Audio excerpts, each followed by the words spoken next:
कॉलेजच्या वतीनं स्थापत्य अभियांत्रिकी एमपीएससी परीक्षेमध्ये राज्यात दुसरे आलेल्या शिवसेना उद्धव बाळासाहेब ठाकरे पक्षाच्या उपनेत्या अस्मिताताई गायकवाड यांचे सुपुत्र परीस गायकवाड यांचा तसेच वैष्णवी गायकवाड यांचा राज्यात 5वा क्रमांक आल्याबद्दल सत्कार करण्यात आला असून या प्रसंगी त्यांचे विचार आणि त्यांनी घेतलेले कष्ट हे विद्यार्थ्यांपर्यंत पोहोचावेत यासाठी त्यांची महत्वपूर्ण मुलाखत सुद्धा घेण्यात आली। एक सुंदर यश घडवलं आहे। आजचा सत्कार हा गुणांचा नाही तर आजचा सत्कार हा मेहनत, जिद्द आणि सातत्याचा असणार आहे। मंडळी, महाराष्ट्र लोकसेवा आयोगाच्या परीक्षेत म्हणजेच एमपीएससी एक्झाम मध्ये संपूर्ण महाराष्ट्रातून तब्बल 3,20,000 उमेदवारांनी परीक्षा दिली होती। म्हणजे मजबूत आणि काटेकी टक्कर अशी ही स्पर्धा आणि अशा परीक्षा क्रॅक करणं म्हणजे किस्मत का खेळ म्हणायला हरकत नाही। परंतु आज आपण अशा व्यक्तींना भेटणार आहोत ज्यांनी एमपीएससी परीक्षा केवळ क्रॅक नाही केली, नुसतंच यश नाही मिळवलं, तर 3,20,000 मधून ज्यांनी आपलं नाव संपूर्ण महाराष्ट्रातून दुसऱ्या नंबरवर रुजवलं असे आपल्या कॉलेजचे सन्माननीय परीस गायकवाड यांच्यासाठी राज्यात 5वी आणि मुलींमधून जिने आपलं नाव पहिल्या क्रमांकावर नोंदवलं अशी आपल्या कॉलेजची माजी विद्यार्थी सन्माननीय वैष्णवी गायकवाड या दोघांसाठी एकदा मला असं वाटतं की खरोखरच आपल्याकडून आणि चर्चेने काय झालं पाहिजे। मंडळी, एमपीएससी परीक्षा म्हणजे काय हो? शासकीय पदांसाठी लाखातून हजारात, हजारातून शेकड्यात आणि शेकड्यातून काही टप्पा। आत्ताचं जग हे मजबूत स्पर्धेचं हे तुम्हाला नव्याने सांगायची खरं तर गरज नाही, पण अशा या स्पर्धेमध्ये काटेकी टक्कर देत देत ज्यांनी आपलं नाव लाखातून हजारात, हजारातून शेकड्यात आणि शेकड्यातून काही मोजल्या जाणाऱ्या नंबर मध्ये गोठवलं असे आपल्या कॉलेजचे आनंदाने सांगायला आवडतोय आणि अंतःकरणापासून अभिमान वाटतोय की हे दोघे सुद्धा आपल्याच कॉलेजमध्ये शिकतात आणि माझी विद्यार्थी आहेत। त्यामुळं मला असं वाटतं की पुन्हा एकदा आपण टाळ्या जितक्या वाजवेल तितक्या कमी आहेत। आपल्या कॉलेजचं नाव अजून उंचावर ज्यांनी नेलं ते आजचे दोन्ही सत्कारमूर्ती, मला असं वाटतं की दोघांसाठी पुन्हा खणखणीत टाळ्या झाल्या पाहिजे।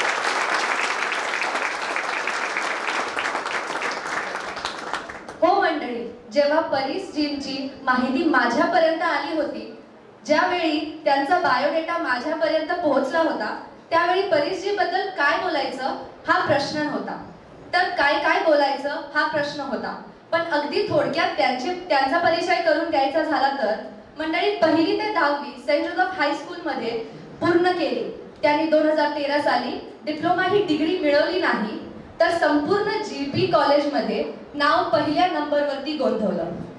तर नंतर SPCE Sardar Patel college of engineering Mumbai मधून इंजिनिअरिंग पूर्ण केली आपण। आणि आता सध्या अभिमानाची गोष्ट म्हणजे आपल्याच कॉलेजमध्ये स्ट्रक्चरल इंजिनिअरिंग मध्ये मास्टर्स करत आहेत।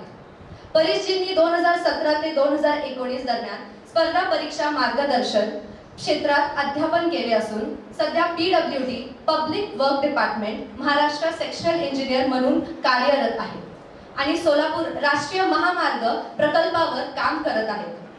त्यांनी गेट एक्झाम 2 वेळा क्वालिफाय केली आणि असून 50 पेक्षा जास्त शासकीय परीक्षा दिल्या आहेत। विशेष म्हणजे एमपीएससी 2023 मध्ये एमईएस सिव्हिल विभागात 2रा क्रमांक मिळवून उत्तीर्ण झाली। Now I request honourable doctor BK Songe sir to felicitate our chief guest mister Paris Gaikwad.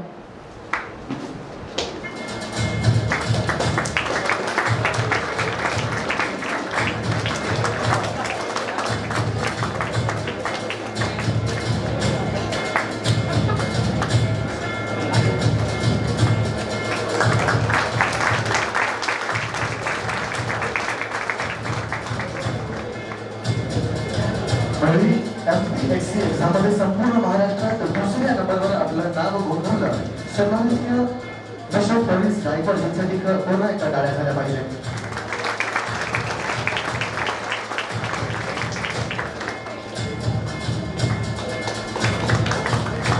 मी मान्यवरांना विनंती करतो की कृपया आपण स्थानापन्न करावं।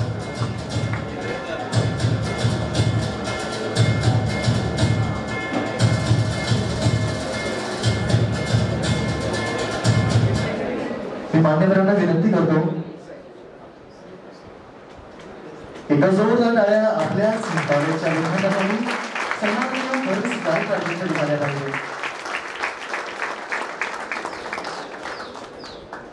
मी मान्यवरांना विनंती करतो की कृपया आपण स्थानापन्न व्हावं. अशीच सुंदर आणि अफलातून खरं तर वैष्णवीजींची जेव्हा माझ्याकडे बायोडाटा आला होता तेव्हा काय बोलायचं हा प्रश्न नव्हता, तर काय काय बोलायचं हा प्रश्न होता. तरी पण अगदी थोडक्यात सांगायला गेलं तर 1ली ते 10वी त्यांनी त्यांचं शिक्षण BF तमाणी येथे पूर्ण केलं. त्याचबरोबर 11वी आणि 12वीचं शिक्षण वालचंद महाविद्यालयात पूर्ण केलं. आणि मित्रांनो आणि मैत्रिणींनो, आपल्या सगळ्यांसाठी अभिमानाची गोष्ट म्हणजे ते आपल्याच कॉलेजचे ॲल्युमिनी स्टुडंट आहेत. त्यांनी फक्त डिग्री मिळवली नाही तर साल 18-19 मध्ये म्हणजे जे तेव्हा फर्स्ट इयरला होत्या त्यांनी फक्त डिग्री मिळवली नाही तर युनिव्हर्सिटीमध्ये फर्स्ट रँक जर कोणी आणलं असेल तर ते आपल्या कॉलेजचे माजी विद्यार्थिनी सन्माननीय वैष्णवीजी गायकवाड होत्या. आणि त्याचबरोबर इतकेच करून थांबल्या नाही तर 2nd इयर पासून ते फायनल इयर पर्यंत आपल्या कॉलेजच्या त्या फर्स्ट रँकर होत्या. म्हणजे त्यांनी गेट एक्झाम 2दा क्वालिफाय केली. दुसऱ्यांदा जेव्हा ते क्वालिफाय झाल्या त्यांना IIT बॉम्बेमध्ये सिलेक्शन आपोआप होऊ शकलं असतं, पण त्या त्यांच्या मंजिलवर इतक्या ठाम होत्या ते म्हणजे MPSC एक्झाम पास होणं. पण मला असं वाटतं की तुम्ही MPSC एक्झाम नुसतीच पास केली नाही तर आपल्या सोलापूरचं नाव, आपल्या आई वडिलांचं नाव आणि आपल्या संस्थेचं नाव एका दर्जाला पोहोचवलं, एका लेवलला पोहोचवलं. त्यामुळे मला असं वाटतं की पुन्हा एकदा मॅडमसाठी टाळ्या झाल्या पाहिजे. त्याचबरोबर मी दोन्ही उपप्राचार्यांना विनंती करतो की आपण आपले आजचे मान्यवर सन्माननीय वैष्णवीजी गायकवाड यांचा सत्कार आणि सन्मान करावा. आपल्या महाविद्यालयाचे उपप्राचार्य सन्माननीय डॉक्टर पत्की सर आणि त्याचबरोबर डॉक्टर SS मेहता सर.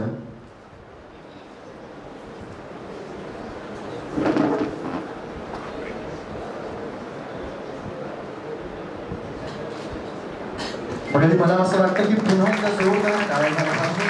आजचे सत्कारपती ग्रँड सेलिब्रिटी ज्यांनी आपलं नाव संपूर्ण महाराष्ट्रातून मुलींच्या गटातून 1ल्या नंबरवर नोंदवलं आणि संपूर्ण महाराष्ट्रातून 5व्या नंबरवर नोंदवलं असेच वैष्णवीजी गायकवाड.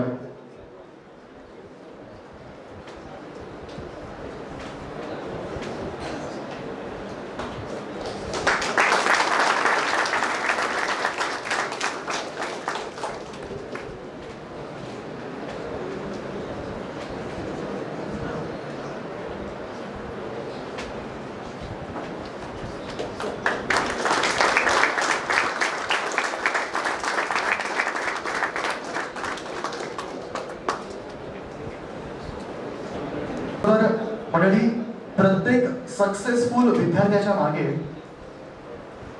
पहिला कोणाचा हात असेल तर ते म्हणजे आपले पॅरेंट्स. त्यामुळे मला असं वाटतं की परीसजींचे पॅरेंट्स प्लीज आपण मंचावर यावं. कॉलेजच्या वतीनं आपला सन्मान करण्यात येत आहे. एकदा जोरदार टाळ्या झाल्या पाहिजे परीसजींच्या पॅरेंट्ससाठी.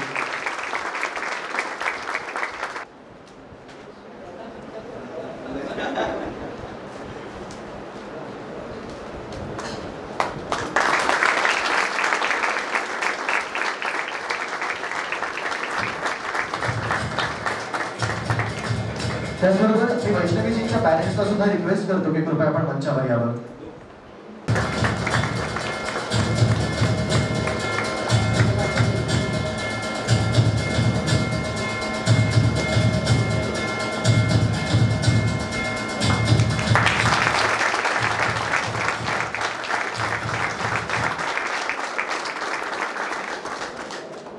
धन्यवाद. तूफान में लोगों को किनारे मिल जाते हैं जहां उन्हें सहारे भी मिल जाते हैं. कि तूफान में लोगों को किनारे मिल जाते हैं जहां उन्हें सहारे भी मिल जाते हैं. पर इस दुनिया में सबसे प्यारी है जिंदगी, मगर ऐसे माँ बाप जिंदगी से भी प्यारे मिल जाते हैं, जिंदगी से भी प्यारे मिल जाते हैं. मला असं वाटतं की त्यांच्या पालकांसाठी पुन्हा एकदा टाळ्या झाल्या पाहिजे.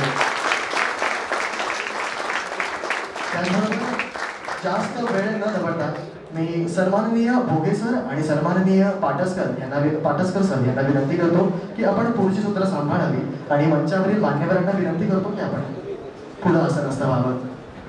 बऱ्याच वर्षांनी किंवा पहिल्यांदा आपण असा प्रोग्राम करतोय ज्याच्यामध्ये आपले जे रोल होल्डर्स आहेत किंवा प्रिन्सिपल आणि बाकीचे व्हाईस प्रिन्सिपल त्यांना आपण बोलायची संधी नाही दिलेली, कारण याच्यामध्ये ती संधी दिली की ते बरंच लॉंग होत जातं आणि मेन जो प्रोग्राम आहे त्याला आपल्याला टाइम कमी भेटतो. त्यावेळेस आम्ही सरांना विनंती करून असा प्रोग्राम अरेंज करायचा प्रयत्न केला आणि सरांनी आम्हाला परमिशन्स दिली, त्याच्याबद्दल सगळ्यांचं धन्यवाद. लास्ट टाइम पण आम्ही UPSC second rank Kurkute sir जे NTPC मध्ये काम करतात त्यांचा एक प्रोग्राम अरेंज केला होता आणि त्याचा रिस्पॉन्स बघता आणि हॉलमधली शांतता बघता आमच्या लक्षात आलं की असेच प्रोग्राम घेतले पाहिजे. तर मी सर्वप्रथम वैष्णवी आणि परेश यांचं अभिनंदन करतो आणि राज्यात पहिलं टॉपमध्ये किंवा सिंगल डिजिट रँक आणणं फार मोठी गोष्ट आहे आणि ते आपल्यातल्या विद्यार्थ्यांनी केल्यानंतर आपल्याला तो कॉन्फिडन्स येतो. आता हे तुमच्या आजूबाजूचे आपल्या कॉलेजमधले आहेत, त्याच्यामुळे इट इज अ पॉसिबल हे आपल्या मनामध्ये कुठं तर रुजतं आणि आपण मग तसं काम करायला चालू करतो. सुरुवात करताना ह्या दोघांनाही माझा असा प्रश्न असेल की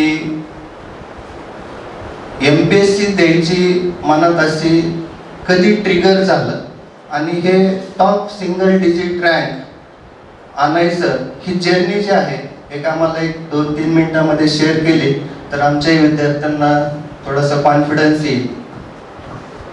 परीस सुरुवात कर.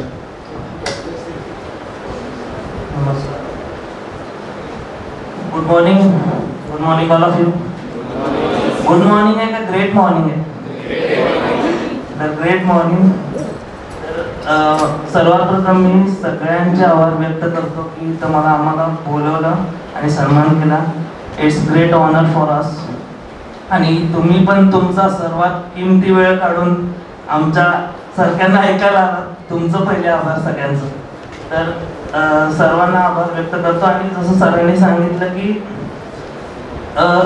MPSC का UPSC, बघा कॉलेजमध्ये असताना असले काही स्वप्न पडले नव्हते की काय रँक यार MPSC UPSC असलं काही नव्हतं माझ्या डोक्यामध्ये. मला MS करायचं होतं, मला फॉरेनला जायचं होतं, रिसर्च करायचं होता आणि माझं already American Society of Civil इंजिनियर्समध्ये पेपर पब्लिश्ड आहे. तर त्यामुळं मला डोक्यात होतं की ठीक आहे. आणि आमचा ग्रुप आम्ही मुंबईमध्ये ऑलरेडी इंजिनिअरिंग करत होतो, तर तिथलं कसं वातावरण आहे कॉम्पिटेटिव्ह काय नाही, आपलं मस्त बिझनेस करू, फॉरेनला शिकू, इथं येऊन मस्त एक बिझनेस टाकू आणि एन्जॉय करू नाही असं एक होतं. पण जेव्हा माझं बॅकग्राऊंड जेव्हा तुम्ही बघितलं असेल किंवा माहीत नसेल तर खूप लोकांना, तर बॅकग्राऊंडमध्ये जर गेलं थोडं तर माझे आजोबा तहसीलदार होते. आणि जर तुम्ही अजून म्हणजे जुन्या पिढींपासून जर येत गेला तर सगळे फॅमिली मेंबर्स माझे सोशल वर्कमध्ये इन्व्हॉल्व आहेत. माझे आजोबा तहसीलदार आहेत, त्यानंतर वडील वकील होते, त्यानंतर आई नगरसेवक होती, सोशल वर्कर होती, राजकारणात होती, त्यानंतर मिसेस डॉक्टर आहे, ती पण बऱ्याच पेशंटला बरं करते. तर त्यानंतर तर ती एक स्टोरी. मी सिव्हिल इंजिनियर मुलीशी लग्न नाही केलं कारण माहित होतं की कसं आहे ते स्टोन ब्रिक्स बस असतं ऐकून तर अजून काय विचार करू म्हटलं. आणि कसं आहे आपला एक थॉट आहे माहिती आहे का, थॉट आणि अपोलेटिक किप्स डॉक्टर हवे, बरोबर आहे. काय अर्थ त्याचा की रोज एक सफरचंद खाल्लं तुम्ही तर डॉक्टरला भेटायची गरज नाही पडणार. पण म्हणलं रोज सफरचंद कोण आणणार मार्केटमधनं, त्यापेक्षा डॉक्टर आणणार. तर असं एक स्टोरी. त्यामुळे मला डॉक्टर व्हायची करायची होती. त्यानंतर जो महत्वाचा मुद्दा आहे की MPSC का UPSC, ते हे जे बॅकग्राऊंड आहे की माझ्या आसपास मी जे बघितलं ना, आपण काय करतो त्यांच्यासारखं वागायचा प्रयत्न करतो. हे काय आतून किंवा कुठून येत नाही, तुमच्या 5 लोक जे आसपास आहेत ना त्याचा तुम्ही ऍव्हरेज कुठेतरी होता असं मला तरी वाटतं. तुमच्या आसपास जर समजा काही मुलं पत्ते बित्ते खेळत असेल तुम्ही पत्ते खेळायला लागतात, तुमच्या आसपास काही मुलं कॅरम बिरम खेळायला लागतात तुम्ही कॅरम खेळायला लागतात, डीजे बीजे डान्स बिन्स करायचं असेल ते करायला लागतात. तर माझ्या आसपास वातावरण असं होतं की कुठेतरी सोशल वर्क इन्व्हॉल्व होतं आणि जाणीव होते की माणसांना मदत केल्यानंतरचं सुख काय हे सगळ्यात किमती सुख आहे. हे तुम्हाला कुठलाही किती पैसा आणला तुम्ही किती काही केलं तरी ते मिळणार नाही. तर त्यामुळं कुठंतरी इन्व्हॉल्व होतं आणि माझं जे फील्ड होतं सिव्हिल इंजिनिअरिंग माहित होतं की त्यात काहीतरी आपल्याला स्कोप आहे आणि सगळ्यांना मोटिवेशन घेऊन आपण मी कॉम्पिटेटिव्ह एक्झामचं सुरुवात केली आणि त्यानंतर मग PWD मध्ये 1 डिजिट रँक आली आणि त्यानंतर मग MPSC मध्ये. तर ही एक स्टोरी आहे बस. थँक्यू.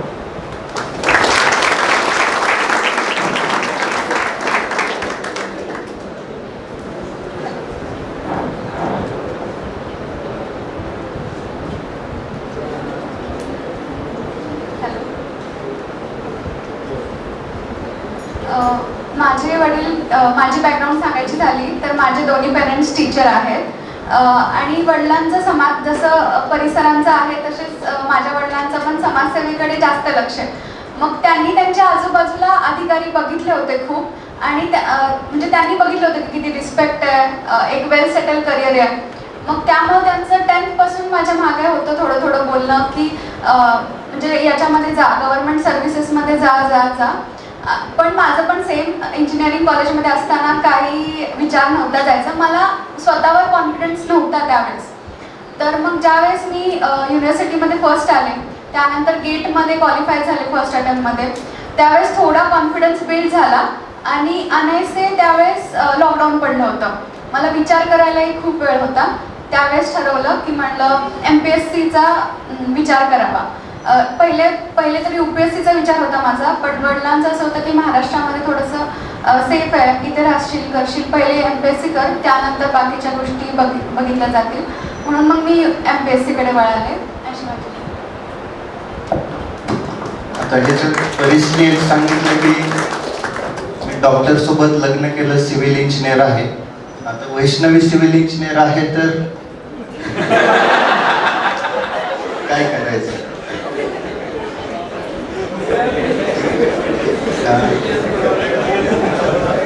ठीक आहे, तर आपण पुढच्या प्रश्नाकडे वळूया.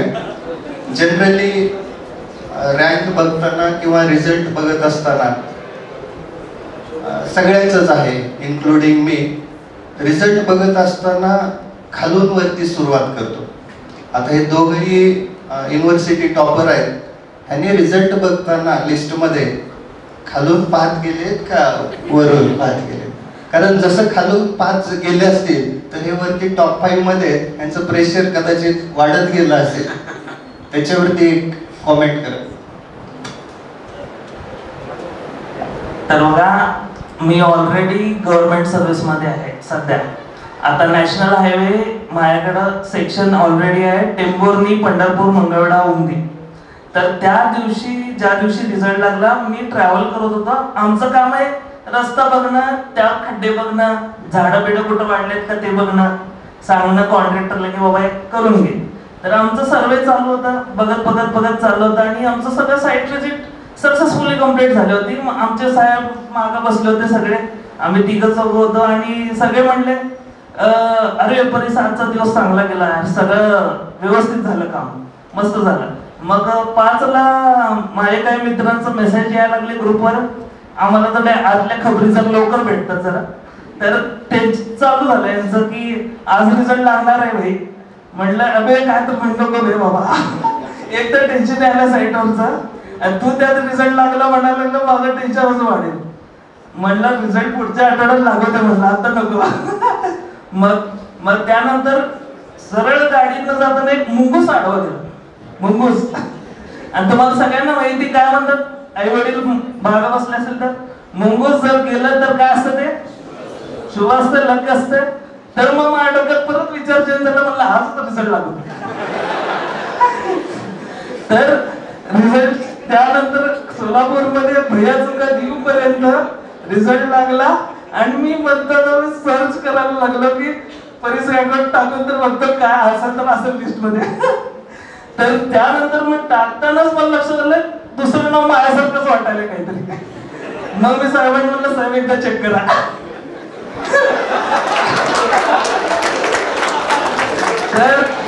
तर साहेबांनी आणि आमचे रावसाहेब आहे सदार साहेब, त्या दोघांनी माझं डोकं पकडलं आणि म्हणलं तू पहिले शांत हो. म्हणलं मला बरंच वाटते ना, तर पहिले शांत हो, घरी जा, शांतपणे गाडी चालव आणि आई वडिलांच्या जाऊन पाया पड. तर हे होते माझी स्टोरी.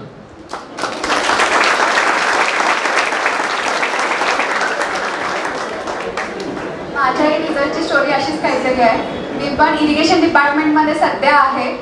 मला एक 10-12 दिवसापासूनच वाटत होतं की रिझल्ट 9 तारखेलाच येणार आहे. मग माझी आई बाहेर जाणार होती त्या दिवशी. मग मी मम्मीला सारखं म्हणजे 1 वीक पासून विचारत होते, तू जाणार आहे का, तू जाणार आहे का, कारण असं होतं की मला कोणीतरी पाहिजे होतं सोबत माझ्या. मग ती म्हणत होती नाही बघू हे ते. मग तिला पण कुठेतरी कळालं की हिचं काहीतरी आहे, त्यामुळे ही आपल्याला अडवत आहे की थांब थांब. मग ती गेली नाही. मी ऑफिसमध्ये होते त्यावेळेस सरांनी जसं सांगितलं तसंच मी नाव सर्च करायला गेले. खूप रिझल्ट आले.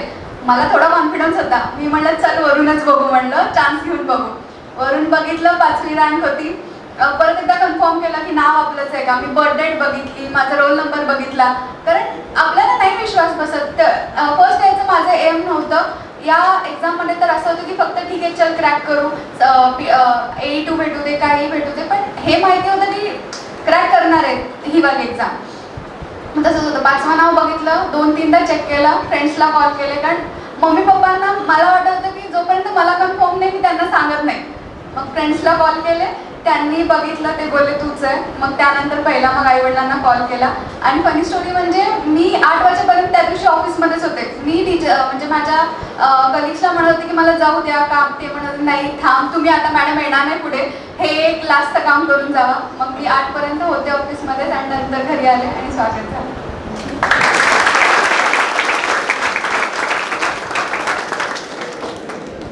मला अपेक्षितच आन्सर भेटलं, कारण हे दोन्ही युनिव्हर्सिटी टॉपर आहेत, ते टॉप कडूनच खाली गेले असतील. ओके. त्याच्यानंतर आता आमच्या सर्व विद्यार्थ्यांचं असं असतं की गव्हर्नमेंटची तयारी करायची असं ठरलेलं असतं. पण गव्हर्नमेंटमध्ये अशा हजारो एक्झाम्स आहेत, त्याच्यातली कुठली एक फोकस करायची. आणि ते थोडंसं, कारण MPSC मध्ये पण क्लास 2, क्लास 3, क्लास 4, त्याच्यानंतर रेल्वेज आहेत, बँकिंग आहेत, अशा बऱ्याच एक्झाम आहेत, सेंट्रल गव्हर्नमेंट त्याच लाईनमध्ये आहेत.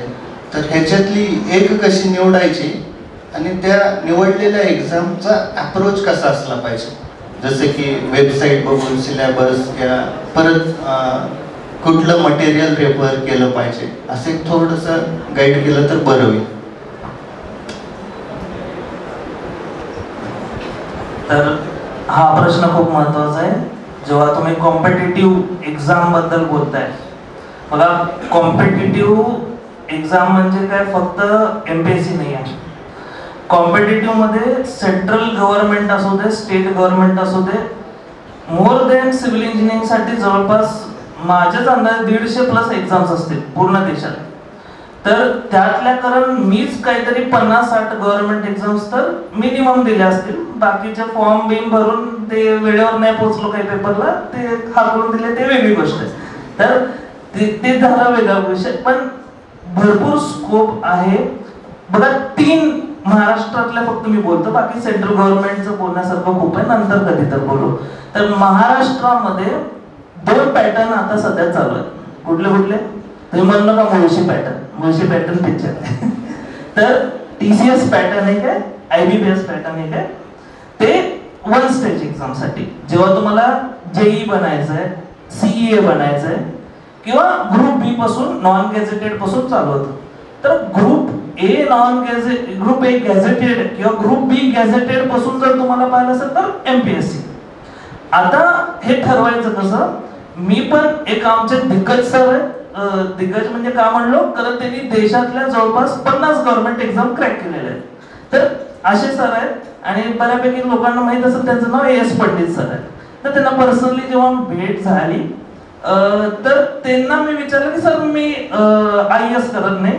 म्हणजे जेव्हा UPSCचं प्रिपरेशन करत होतो IAS, मी म्हणलं IAS नाही करत, मी डायरेक्ट IAS करतो, कारण मला यात काही इंटरेस्ट नाही. त्यांनी एकच गोष्ट सांगितली मला की परीस देखो, सबसे पहले बैकअप लो, क्योंकि कैसा है युपीएससी इतकी अनप्रेडिक्टेबल आहे, अनसर्टनिटी इतकी आहे की तुम्हाला गॅरंटी नाहीये की तुम्ही बसलाय 10 वर्ष पण तरी पण होईल का नाही, स्पष्ट सांगायचं झालं तर. त्यामुळं त्यांचं म्हणणं होतं की तू एक बॅकअप घे. बॅकअप जेव्हा घे म्हणले तेव्हाच माझ्या डोक्यात क्लिक झालं की बॅकअप म्हणजे काय, 1 स्टेज एक्झाम्स. तर 1 स्टेज एक्झाम तिथून आमचा जो ग्रुप आहे बनला रूम मध्ये आणि तिथून त्याला चालू केले आम्ही.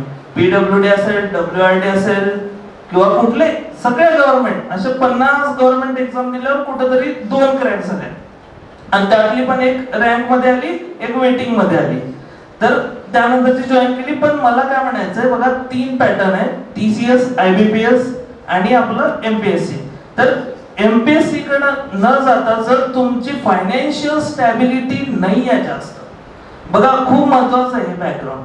मी काय येतो या मुद्द्यावर, आम्हाला ज्या सुविधा भेटल्या, जे सुख भेटलंय ते सगळ्यांनाच भेटलंय असं नाहीये.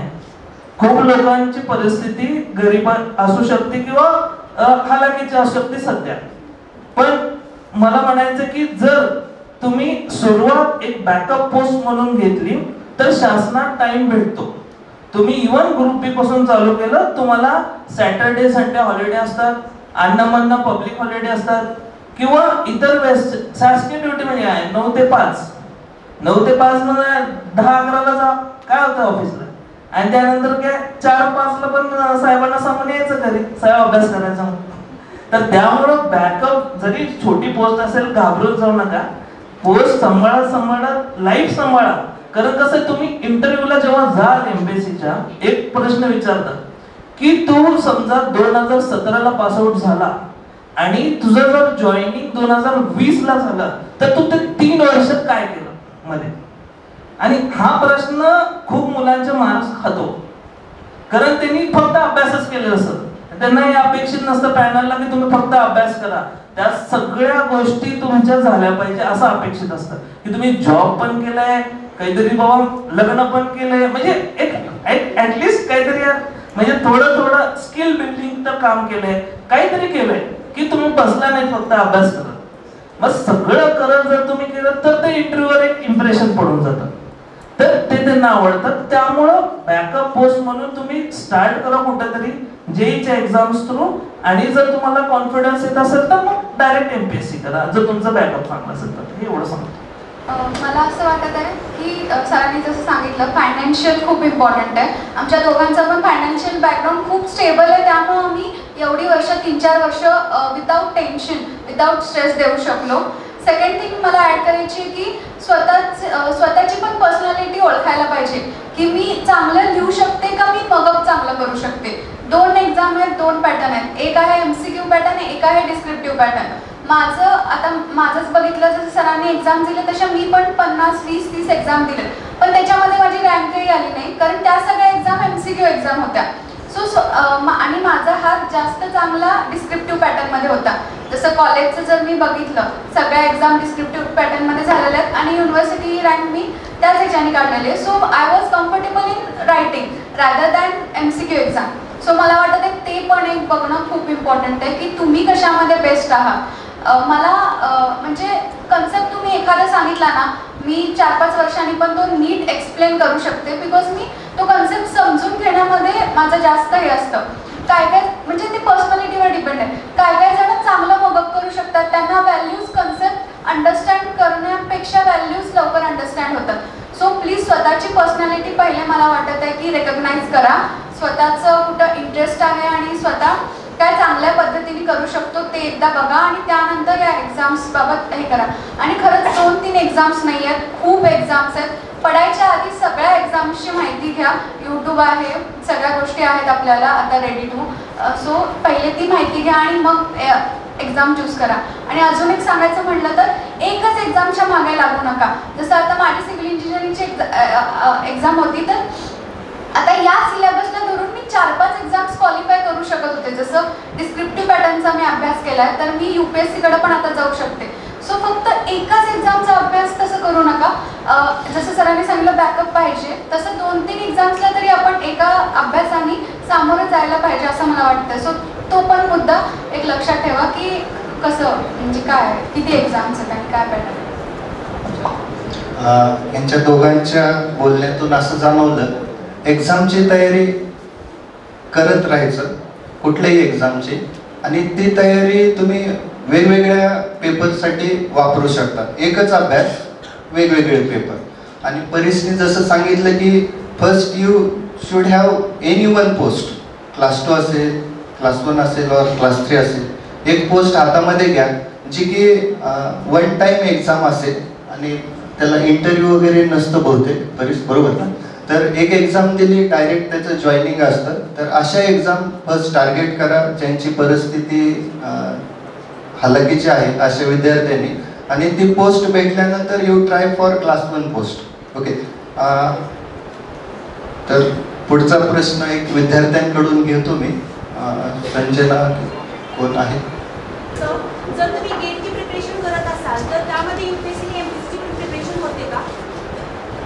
होते नक्कीच, कारण गेट कन्सेप्च्युअल एक्झाम आहे खूप, तर त्या एक्झाममध्ये जे आपण कन्सेप्ट शिकतो ते इथे कामाला येतात. आणि आता तर जास्त येतात बिकॉज आता डिस्क्रिप्टिव्ह एक्झाम झालेली आहे एमपीएससीची, सो इथे कन्सेप्च्युअल फायदा होतो.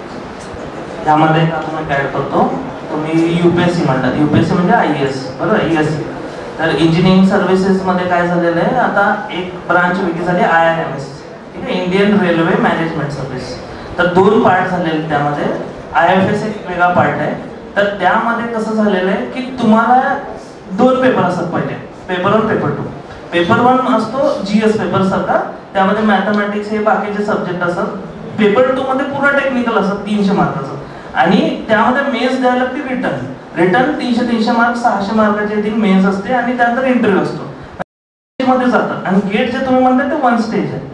गेट आणि ESE मध्ये सगळ्यात इम्पॉर्टंट फरक आहे, तुम्हाला रायटिंग प्रॅक्टिस ESE ला खूप करावं लागेल, आणि कन्सेप्च्युअल नॉलेज पण खूप पाहिजे, आणि थिअरी पण नॉलेज खूप पाहिजे.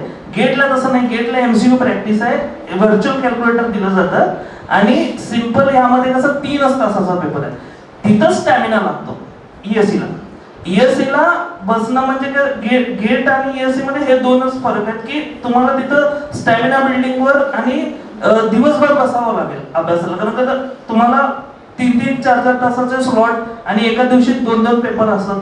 तर त्यामुळं तुम्हाला त्यावेळेस स्टॅमिना पाहिजे त्यावेळेस. तर त्यामुळं त्याच्यावर काम करा की तुम्ही ESE आणि गेट सायमल्टेनियसली केलं तर कसं थोडासा फायदा होईल, पण स्पेसिफिकली ESE केलं तर त्याचा रिझल्ट भेटेल, आणि गेट केला तर त्याचा रिझल्ट भेटेल, दोन्ही एकदम करण्यापेक्षा. त्याच्यात ESE आणि गेट बद्दल असेल तर गेट मधून जे क्वालिफाय होतात ते रिसर्चच्या कामासाठी घेतले जातात, MTech आणि PhD. आणि ESE जे आहे त्याच्यातून सिलेक्ट केलेले जे ऑफिसर्स असतात they are for taking the decision. मग ह्या 2 कॅपेबिलिटी ESE आणि गेट मध्ये थोड्याशा चेक केल्या जातात. सगळ्यात पहिल्यांदा दोघांचं खूप खूप अभिनंदन तुमच्या या यशाबद्दल. म्हणतात ना हिंदीमध्ये की पंखों से कुछ नहीं होता, हौसलों से उड़ान होती है. तर तसंच इथे आपल्यासमोर 2 दिग्गज बसलेले आहेत. आपण त्यांच्याकडून त्यांनी परीक्षेची तयारी कशी केली हे आपण त्यांच्याकडून थोडं जाणून घेऊया. सगळ्यात पहिल्यांदा आपण असं विचारू शकतो की ह्या परीक्षेचं स्वरूप मुलांना थोडंसं समजून द्या. MPSC तुम्ही जी अटेम्प्ट केली एक्झाम त्याचं स्वरूप काय असतं, म्हणजे पेपर कुठले पेपर असतात, प्रिलिम्स आणि हे सगळं मार्क्स किती असतात, तेवढं मुलांना थोडं गाईड करा. तर स्पेसिफिक मी MPSC ठीक आहे, MPSC MES फक्त त्या परीक्षेबद्दल बोलू आपण. बघा, सगळ्यात इम्पॉर्टंट ह्यामध्ये पडायच्या आधी तुमचं इकिगाय ओळखा. इकिगाय म्हणजे काय माहिती का कोणाला? Anyone has read the book Ikigai? Ikigai Japanese term आहे. It means the purpose of your life. Purpose का की why are you here in this world, का आहे तुम्ही या जगात, का हे समजणं गरजेचं आहे. Because you need fuel through out the journey. MPSC काय 1 आणि 2 दिवसाचा खेळ नाही आहे. मे बी त्याला 3 वर्ष लागतील, 2 वर्ष लागतील. तुम्ही टिकून कसं राहणार आहे ह्याच्यामध्ये, त्यासाठी तुमचं पर्पज एक फ्यूल सारखं काम करेल. जे म्हणतो ना की कुठले तरी मोटिवेशन घेऊन करताय किंवा आम्हाला कुठला तरी टॉपर ऐकून करताय असलं काही करू नका. ते रिस्क गेम्स म्हणतो ना तसलं काही करू नका. तर त्यामध्ये तुम्हाला तुमचं पर्पज माहित पाहिजे पहिली तर गोष्ट. कारण कसं आहे, जर तुम्ही अभ्यासाला येताय तर तुमच्या आवडीने या, सगळ्यात इम्पॉर्टंट आहे. उगी कोणीतरी बळजबरी करून बसवतंय 9 ते 5, मग काय होणार नाही आणि त्याचा रिझल्ट पण येणार नाही. आणि सगळ्यात इम्पॉर्टंट म्हणजे जसं पेपर पॅटर्नवर येतो तसं तुमच्या MPSC मध्ये 3 स्टेज आहे, सगळ्यांना माहिती आहे, प्रिलिम, मेन, इंटरव्ह्यू. तर प्रिलिम ठीक आहे, एक क्वालिफाईंग आहे, त्यामध्ये CSAT एक असतो 200 मार्कचा आणि GS असतो 200 मार्कचा. तर त्यामध्ये ते दोन्ही पेपर क्वालिफाईंग पेपर्स आहेत, त्याचा काही रिझल्ट पुढे काउंट होत नाही. ठीक आहे, मग तुमचे जे मेन मार्क्स काउंट होतात जवळपास 450 मार्क्स असतात उरलेले. मेन्सला 400 आणि इंटरव्ह्यूला 50 आणि त्यापैकीच तुमची रँक डिसाइड होती. तर 400 मध्ये 2 पेपर राहणार, तुमचं पेपर 1 पेपर 2. त्यामध्ये पण टेक्निकलच आहे, सगळे सब्जेक्ट टेक्निकल आहेत. आता ते काय सिलेबस आहे काय ते निवांत बोलू आपण. तर 50 मार्काचा इंटरव्ह्यू म्हणजे बघा तुम्ही 89% तुमचे जे ठरतात स्कोर ते तुमच्या मेन्स पेपरवर आहे. 11% फक्त वेटेज इंटरव्ह्यू आहे. त्यामुळे इंटरव्ह्यूची टेन्शन घ्यायची गरज नाही. 89-90% वर तुम्ही फोकस केलं पाहिजे.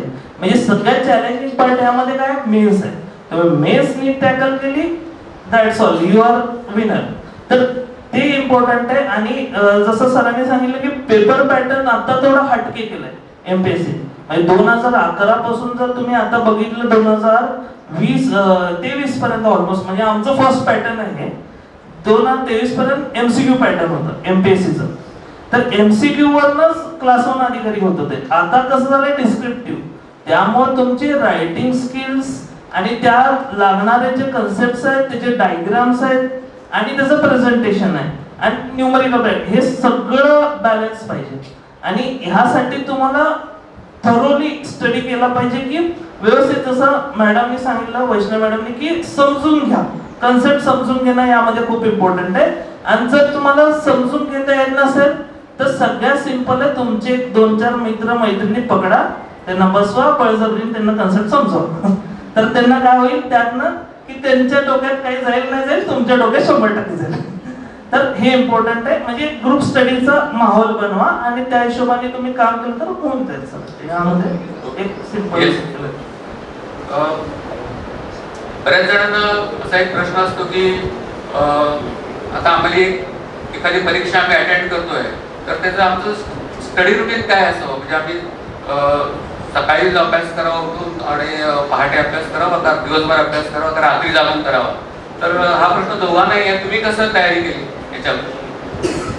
मला वाटत आहे की दिवसभर अभ्यास करावा, सकाळी रात्री असं काही स्पेसिफिक करू नये. पण एक गोष्ट करावी की तुमचं इफेक्टिव्ह आवर्स सगळ्यांचे वेगवेगळे असतात. सरांचं मे बी सकाळी होत असेल, माझं मे बी रात्री होत असेल. तर ते इफेक्टिव्ह आवर्स जरा फाइंड आउट करा. मला वाटतं की 3 स्टेजेसमध्ये अभ्यास करावा. ज्यावेळेस आपले इफेक्टिव्ह आवर्स आहेत त्यावेळेस आपण कन्सेप्ट समजून घेण्यामध्ये जास्त हे करावं, म्हणजे त्यावेळेस तो टाइम द्यावा. आणि ज्यावेळेस आपले नॉन इफेक्टिव्ह आवर्स आहेत त्यामध्ये क्वेश्चन सॉल्विंग, क्वेश्चन रायटिंग और रिव्हिजन असं स्टेजेसमध्ये अभ्यास करावा. दिवसभर फक्त व्हिडिओज बघत बसणं, समजून घेणं असा अभ्यास नाही करावा. थोडं स्ट्रक्चर वेने अभ्यास करायला पाहिजे.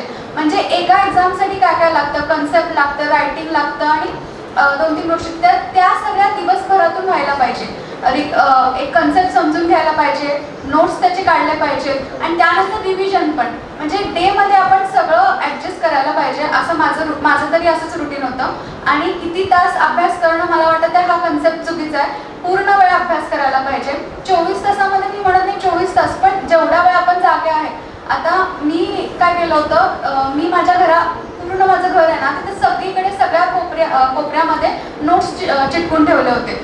म्हणजे जे की मला एक जाणीव व्हावी की मी अभ्यास करत आहे. म्हणजे असं नाही की लक्षातून गेलं.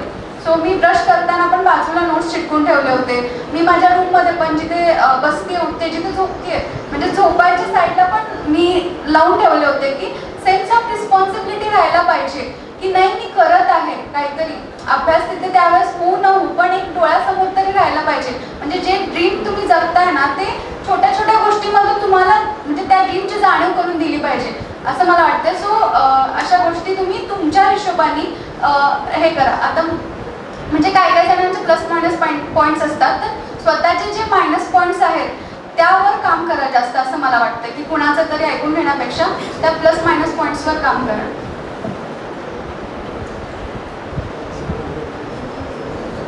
तर जसं सरांनी सांगितलं, हा क्वेश्चन होता की डेली रुटीन किंवा कसं फॉलो करायला पाहिजे. बघा, आपण जनरली कोणाला फॉलो करतो, म्हणजे बॉईजमध्ये गर्लफ्रेंडला फॉलो करतो, आपण फॉलो करतो तिचं रुटीन. म्हणजे ती कधी उठतीये, कधी झोपतीये, कधी खातीये. तर कसं आहे माहिती का, यामध्ये तुम्हाला तुमचं मनाचं रुटीन नाही बनवायचं. यामध्ये तुम्हाला गरज ओळखायची तुमच्या गर्लफ्रेंडची, तर तुम्ही सुखी आहे. म्हणजे काय, आपली गर्लफ्रेंड एमपीएससी पकडा, तर एमपीएससी काय म्हणते की सकाळी 9 ते 12 एक पेपर आहे, दुसरा पेपर आहे 2 ते 5.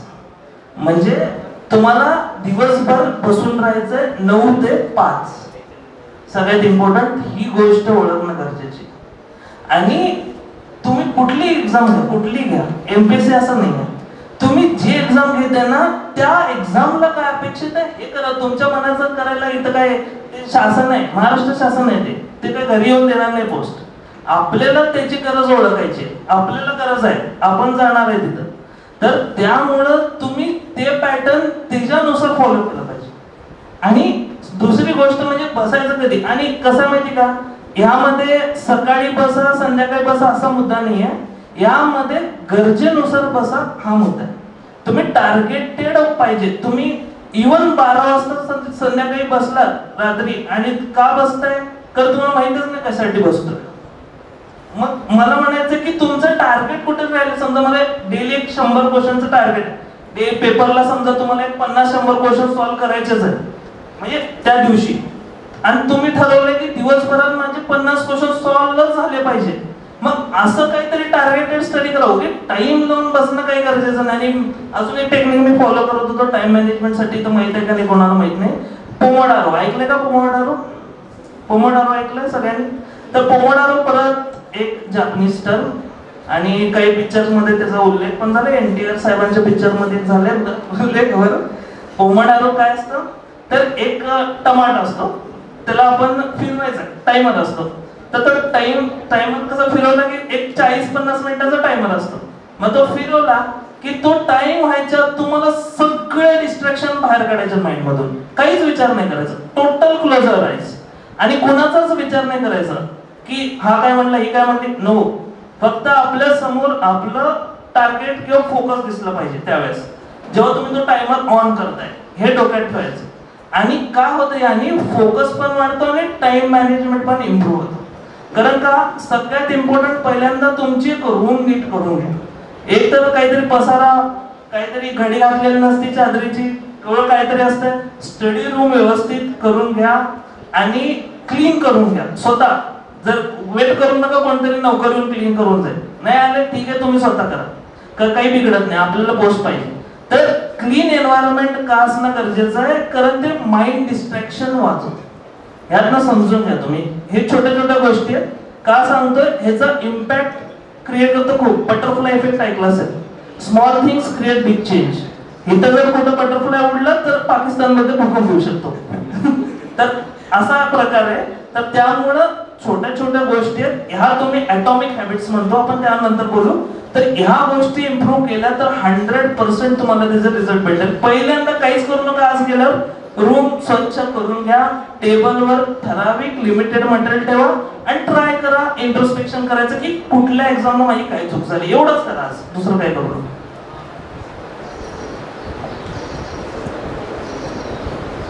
ओके, दोघांच्या बोलण्यात एक कॉमन गोष्ट अशी आली की अभ्यास करताना थोडा कन्सेप्च्युअल अभ्यास करा. आपण बरेच जणांचं एक ओव्हरनाईट स्टडी असतो, तर तो कामाचा नाही एमपीएससी एक्झामसाठी. तो तुम्हाला कंटिन्युअसली करावा लागतो. आणि तुमचं आजूबाजूचं वातावरण एम्बियन्स असं तयार करा की जेणेकरून तुम्ही काय करणार आहे, तुमचं टार्गेट काय आहे, एक विजन बोर्ड तयार करू शकता. सरांनी सांगितल्याप्रमाणे दोघांनी, तर विजन बोर्डवर आपलं काय विजन आहे हे जर लिहून ठेवलं तरी काय आपल्या समोर राहील अभ्यास करताना, तर तसं तुम्ही करू शकता. पुढे आम्हाला अजून एक असं विचारायचं आहे की जेव्हा तुम्ही एमपीएससीची तयारी केली तर तुमची तयारीची स्ट्रॅटेजी कशी होती, म्हणजे प्रिलियमसाठी कशी होती आणि मेन्ससाठी कशी होती? मला वाटत आहे की पॅटर्न आता सरांनी मागे सांगितल्यासारखं सगळ्यांना माहिती झालं असेल. तर प्रिलियम्स जी आपली आहे एमपीएससीची ती कॉमन आहे. वनसेवेसाठी आणि जी राज्यसेवेची प्रिलियम आहे तीच आपल्याला द्यावं लागते, पण आपला कट ऑफ वेगळा लागतो. त्यामुळे कट ऑफ आपला कमी लागतो आणि आपला प्रिलियमला जो अभ्यास केलेला आहे तो मेन्सला काहीही कामाला येत नाही. त्यामुळे जेवढं कट ऑफ आपल्याला क्लिअर करायचं आहे तेवढाच अभ्यास प्रिलियमसाठी करायला पाहिजे.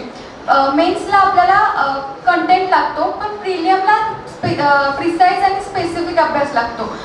तर हिस्ट्री, जिओग्राफी, पॉलिटी, इकॉनॉमिक्स आणि सायन्स हे जे सब्जेक्ट्स आहेत, मला वाटत आहे ह्याच्यातले 4-5 सब्जेक्ट जे तुमच्या आवडीचे तुम्ही जे करू शकता आणि जे तुमच्या इंटरेस्टमधले आहेत आणि जे मार्क्स पण देतात, असे 4-5 सब्जेक्टच निवडावे. आणि स्पेसिफिक जे बुक्स आहेत मार्केटमध्ये आणि क्लासेस पण आहेत. तर मला वाटत आहे की राज्यसेवेसारख्या जे विद्यार्थी करतायत ना, त्यांच्याकडून थोडं गायडन्स घ्या आणि स्पेसिफिक अभ्यास करा. प्रिलियमसाठी 4-5 सब्जेक्टचा अभ्यास करा, सगळा करत बसू नका. आणि अजून एक आहे की फक्त प्रिलियम असं, म्हणजे एक माझ्या डोक्यात नोशन होतं 2021ला ज्यावेळेस मी फर्स्ट टाइम एक्झाम दिली, की फर्स्ट प्रिलियम काढून घेऊ आणि त्यानंतर मेन्सचा स्टडी करू. असा अभ्यास होत नसतो. प्रिलियमच्या आधी प्रिलियम आणि मेन्स दोन्ही सोबत करायचा अभ्यास आहे.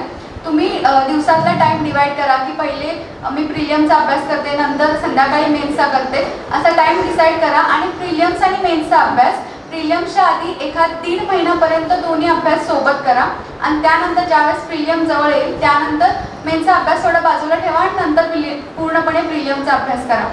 आणि मेन्सच्या अभ्यासाची तर कन्सेप्ट पूर्णपणे वेगळी आहे. तिथं जसा या वर्षीचा 2023चा पेपर होता, फर्स्ट टाइम पेपर होता, त्यामुळे तो थोडासा त्यांनी इझी याच्यावर होता.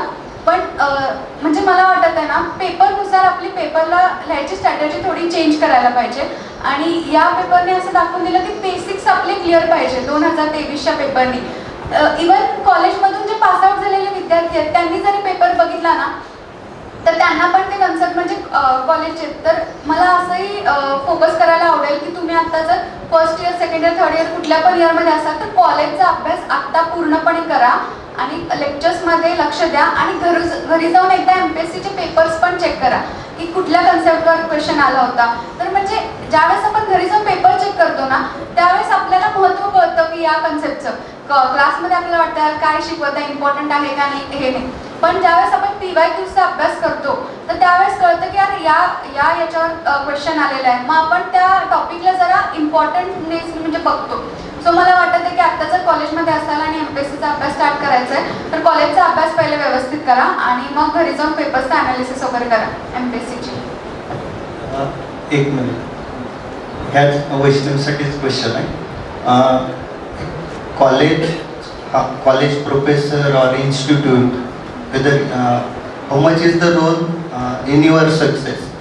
So त्याच्यावर थोडंसं एक कमेंट करा. फर्स्ट इयरचे HOD होते आमच्याकडे जाधव सर, तर त्यांनी एक सांगितलं होतं की रोज 4 तास जर तुम्ही अभ्यास केला ना तर नक्कीच तुम्ही टॉप कराल. मग माझं ते एक डोक्यात त्यांचं वाक्य होतं की रोज ठीक आहे, रोज घरी जाऊन 4-5 तास अभ्यास करायचा आहे.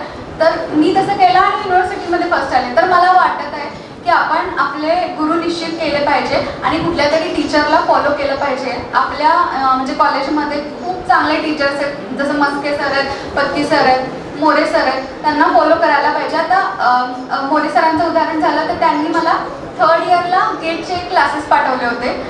मी त्यांच्यामुळे क्लासेस जॉईन केले आणि त्याच क्लासेस थ्रू गेटचा अभ्यास केला होता.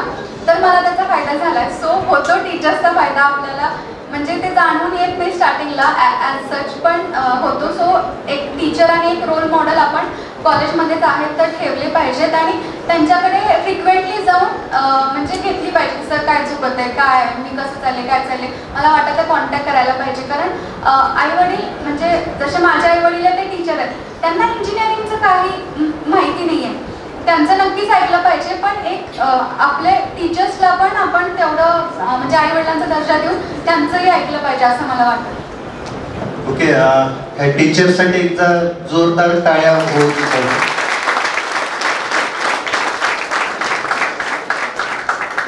बराच वेळ क्लास तसा शांत झाला होता, टाळ्या वाजली, थोडी एनर्जी लेवल वाढली, अजून थोडी वाढवतो. पुढचा प्रश्न घेतो, जे जनरली मुलींसाठी हा प्रश्न आहे. मुलींचे पालक इंजिनिअरिंगला ॲडमिशनला टाकतात, त्याच्यानंतर इंजिनिअरिंग झालं की त्यांना स्थळ बघायला चालू करतात. वैष्णवीच्या बाबतीत असं काय गायकवाड सर, असं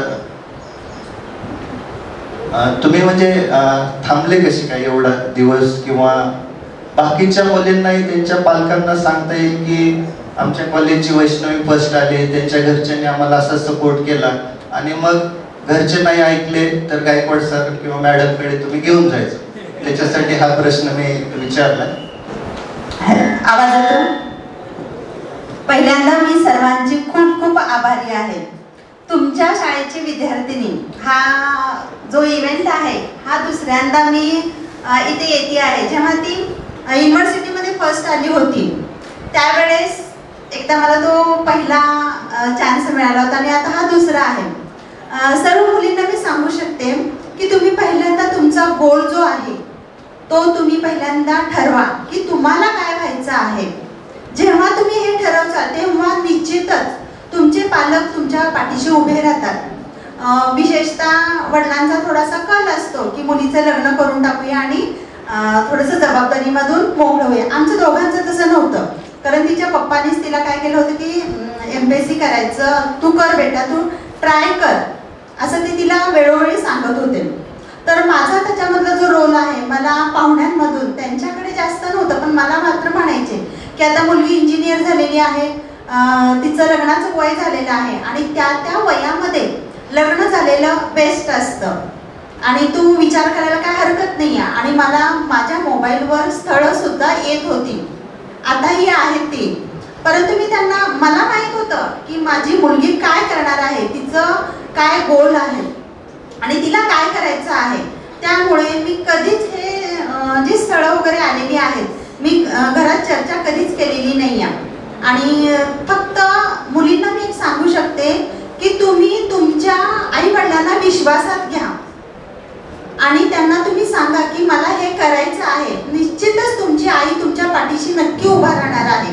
कारण परिस्थिती पण असते, सगळ्या गोष्टींना परिस्थिती पण परिस्थितीवर पण आपल्याला अवलंबून राहावं लागतं, परंतु तुम्ही ठाम राहावा, तुमच्या मतावर तुम्ही ठाम राहावा. कोणतीही एक्झाम असू दे, फक्त MPSC म्हणून नाही. जसं परीसनी आणि वैष्णवीने सांगितलं की क्लास 1, क्लास 2 JEE या ज्या परीक्षा आहेत या परीक्षा ट्राय करा. आणि आता तुम्हाला मोबाईल वगैरे आहेत, खूप गोष्टी तुम्हाला त्याच्यावर समजतं आणि तुम्ही मैत्रिणी मित्र हे कोण चांगलं आहे हे तुम्ही ओळखा. कारण जेव्हा फर्स्ट इयर सेकंड इयरला वैष्णवीला मी एवढंच सांगायचे की तुझ्या आजूबाजूला दोन्ही प्रकारची मित्रमैत्रिणी आहेत, तू कोण चांगला आहे, कोण तुला सपोर्ट करणारा आहे हे फक्त तू ओळख. आणि तिनं तसंच केलेलं आहे. तुम्हाला पण मी हेच सांगते, नातेवाईकांना जेव्हा तुम्ही लग्नाला वगैरे जाता तेव्हा तुम्हाला स्थळ यायला चालू होतात, परंतु आई वडिलांना विश्वासात घ्या आणि त्यांना सांगा की मला हे करायचं आहे, मला थोडा वेळ द्या, लग्न मी करणार आहे, तुमच्याच इच्छेनुसार करणार आहे, परंतु मला थोडासा अभ्यासासाठी वेळ द्या. हे तुम्ही जेव्हा ठाम राहाल तुमच्या मतावर तेव्हा ते नक्कीच तुमच्या पाठीशी उभे राहतात. एवढंच मला सांगायचं.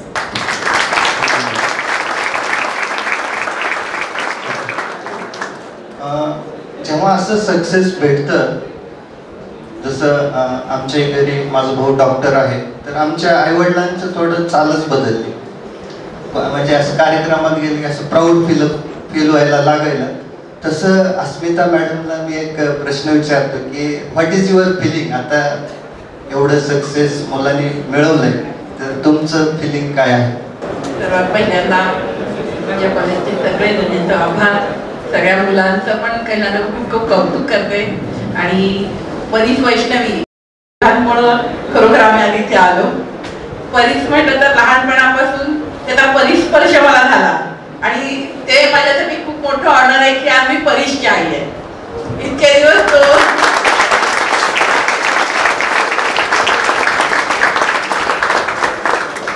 आणि लहानपणापासूनच तो सगळ्यांचं मन मिळावून प्रत्येकाला आपलंसं करणारा आणि त्याचं एक स्वतःच व्यक्तिमत्व आहे. म्हणजे थोडंसं त्याचं चॅटिंग करेल, 4 वाजता उठेल. आमच्याकडे हे खूप कमी आहे, म्हणजे आमच्या पूर्ण फॅमिलीमध्ये सगळेजण परीसचा आदर्श घेतात आणि त्यामुळे परीससाठी लहानपणापासूनच त्याला मी खरं तर नगरसेवक होते, सोशल वर्क होतं, परंतु मला असं वाटत होतं की आणि आमच्या पक्षाचं म्हटलं तर मी एका उद्धव बाळासाहेब ठाकरे पक्षाची आता उपनेता आहे, तेव्हा पण मी जिल्हा प्रमुख होते. पण इंटरव्ह्यूला गेल्यावर मला उद्धव साहेबांनी एकदा सांगितलं की ताई तुमचा मुलगा छोटा आहे, कसं करणार? मी माझे सासू सासरे आहेत आणि मिस्टरांचा सपोर्ट आहे तर मी करू शकते. तर ते म्हटले घर सांभाळून करा राजकारण. मला ते खूप आवडलं आणि त्यामुळे मी हा पक्ष कधी सोडला नाही आतापर्यंत एवढ्या वावटळीत. पण आणि त्यामध्ये माझी मुलं पण तशी घडत गेली की ज्यावेळेस म्हणजे मी नगरसेवक होते, महापालिका मागे होती आणि सेंट जोसेफ लागून होतं. तर मग असं इंटरव्ह्यूच्या वेळेस आता इंटरव्ह्यूला असली 2 ते 3 यांच्याकडे पॅरेंट्स कंपल्सरी डबा खाऊ घालायला जायचे. मी बोर्डात बोलायला जायची, बोलता बोलता सांगायची जाऊन पुढे फक्त हे करून घ्या, आमचा शिपाई जायचा, तो चादर अंतरायचा आणि मी जाऊन डबा खाऊ घालायची. पण मी 2 ते 3 डबा खाऊ घातला त्याला, कारण मुलांना तुमचा वेळ द्यायला पाहिजे. आणि मुलं पण मग त्यामुळे कसं करतात की आपल्या पॅरेंट्सना पण असं वाटतं की अटॅचमेंट तुमची मुलांशी राहते. तुम्ही नोकरी करा, व्यवसाय करा, समाजसेवा करा, पण तुमचा एक महत्वाचा वेळ मुलांसाठी असतो. म्हणजे डब्बा खाऊ घालायला काय माझ्या सासूबाई पण केले असते, कोणी केलं असतं, पण मला चालायचं नाही. ते डबा खाऊ घालायला कंपल्सरी मीच जायचे, कारण तो वेळ माझा त्याच्याबरोबरचा एक बॉन्डिंग वाढतं आपल्या मुलांचं. त्यामुळं माझं एक म्हणणं आहे की तुम्ही कुठलीही गोष्ट करा, पण आपल्या मुलांसाठी वेळ तुम्ही कुणाला देऊ नका. मी जरी राजकारणात असले तरी माझ्या मुलांचा वेळ मी कोणाला दिलेला नाहीये. आणि आज मला इतकं म्हणजे गौरवाचं म्हणजे एक गर्व, म्हणजे मला अभिमान वाटतोय की आज मी परीसची आई आहे आणि परीस सारख्या मुलाची मी आई आहे. खूपशा गोष्टी मी त्याच्याकडनं शिकले. म्हणजे तो तर माझ्याकडे लहानपणापासून शिकलाय, मी आई म्हणून त्याला काही बाळपण दिलं असेल, पण आता तो जे जे बोलतो ते टेक्निक म्हणजे जापनीज टेक्निक हे काय आहे मी त्याला विचारते. बरेचसे तो जेव्हा एखादी कन्सेप्ट सांगतो मी त्याला विचारते काय रे, तो सारखं बघत असतो टीव्हीच्या वेळेस, मी समोर बसलेली असते आणि बऱ्याचशा गोष्टी मी त्याच्याकडून शिकते. म्हणजे आपली मुलं अशी घडतात तेव्हा आई वडिलांना खूप अभिमान वाटतो की आपण त्यांच्याकडनं काहीतरी शिकतोय. आणि खरोखर म्हणजे परीसची आई म्हणून आज मी तुम्हाला सगळ्यांना एकच सांगते की आज अशी मुलं घडायला पाहिजे आणि त्यासाठी आई वडिलांपेक्षा मुलांची पण जबाबदारी आहे की त्यांनी काय आत्मसात करायचं, कुठली संगत राहायची. म्हणजे आई वडिलांना हे ऑनर कधी मिळेल, आम्ही एकटे म्हणून चालणार नाही. प्रत्येक आईला वाटत असतं, वडिलांना वाटत असतं की माझा मुलगा ग्रेट व्हायला पाहिजे, माझा मुलगी ग्रेट बनायला पाहिजे. पण मुलांनाही असं वाटलं पाहिजे की माझ्या आई वडिलांचं, माझ्या कॉलेजचं नाव मी रोशन करायला पाहिजे, ती माझी जबाबदारी आहे. त्यामुळं मुलांनी सुद्धा आई वडिलांना तसंच म्हणजे जसं परीसने आम्हाला ऑनर मिळवून दिलं ते तुम्ही प्रत्येकाने तुमच्या आई वडिलांना ते ऑनर मिळवून द्या, एवढं तुम्हाला सांगते आणि थांबते.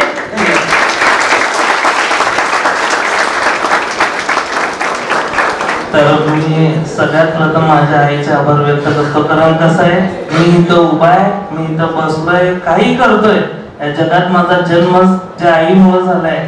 आणि मी 7 काय यार, मी 70 जन्म, कधीही जन्म माझ्या माणसाच्या रूपात जेव्हा देईल देवाला एकच प्रार्थना करेल, कुठलाही कसाही जन्म दे पण आई म्हणून अस्मिता सुरेश गायकवाडच दे. आणि तुम्हाला एक गोष्ट माहिती की देव तिन्ही लोकांचा पण आई विना भिकारी. त्यामुळं कसं आहे, आई वडील जे पण तुमचे फॅमिली मेंबर्स आहेत त्यांनी काही तुम्हाला सपोर्ट करू ना करू, समजा आता ठीक आहे सपोर्ट तर खूप केलाय सोडा, त्याचं काय, पण समजा नसता केला तरी काय सोडलं असतं का. मला काय म्हणायचं आहे, आई वडील ते आई वडील आहेत, जन्म देणं त्यांचं काम होतं, त्यांनी कर्तव्य तिथं संपवलंय.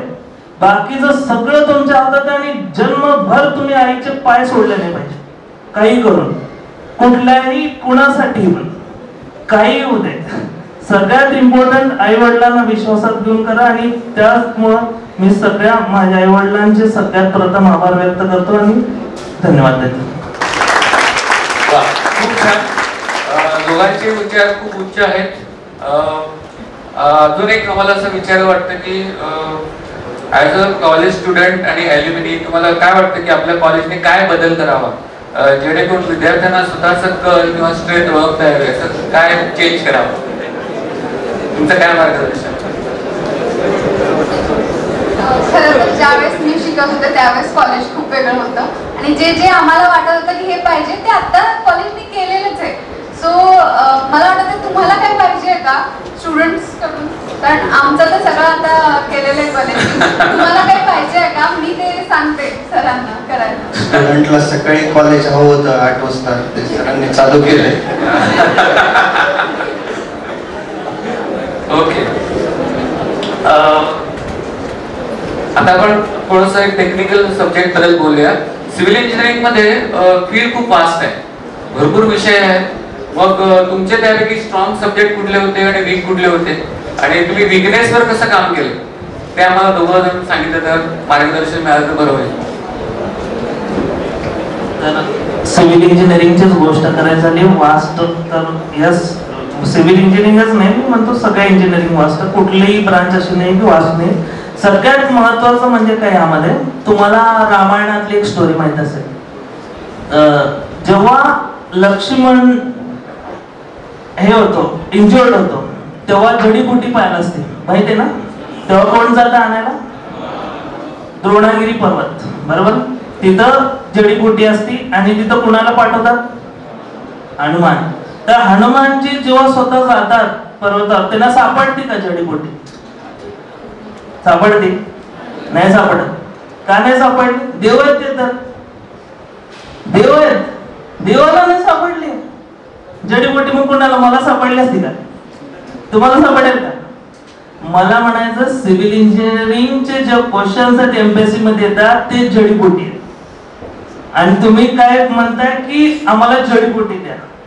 हनुमानांना पण जडीबुटी नाही भेटली, त्यांनी काय केलं, पर्वतच उचलला. त्यामुळे माझं एक म्हणणं आहे, don't search needle in the grass, pick up the grass.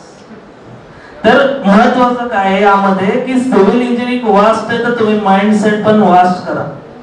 तुम्हाला सगळं करणं गरजेचं आहे जर तुम्हाला जिंकायचे तर लढाई.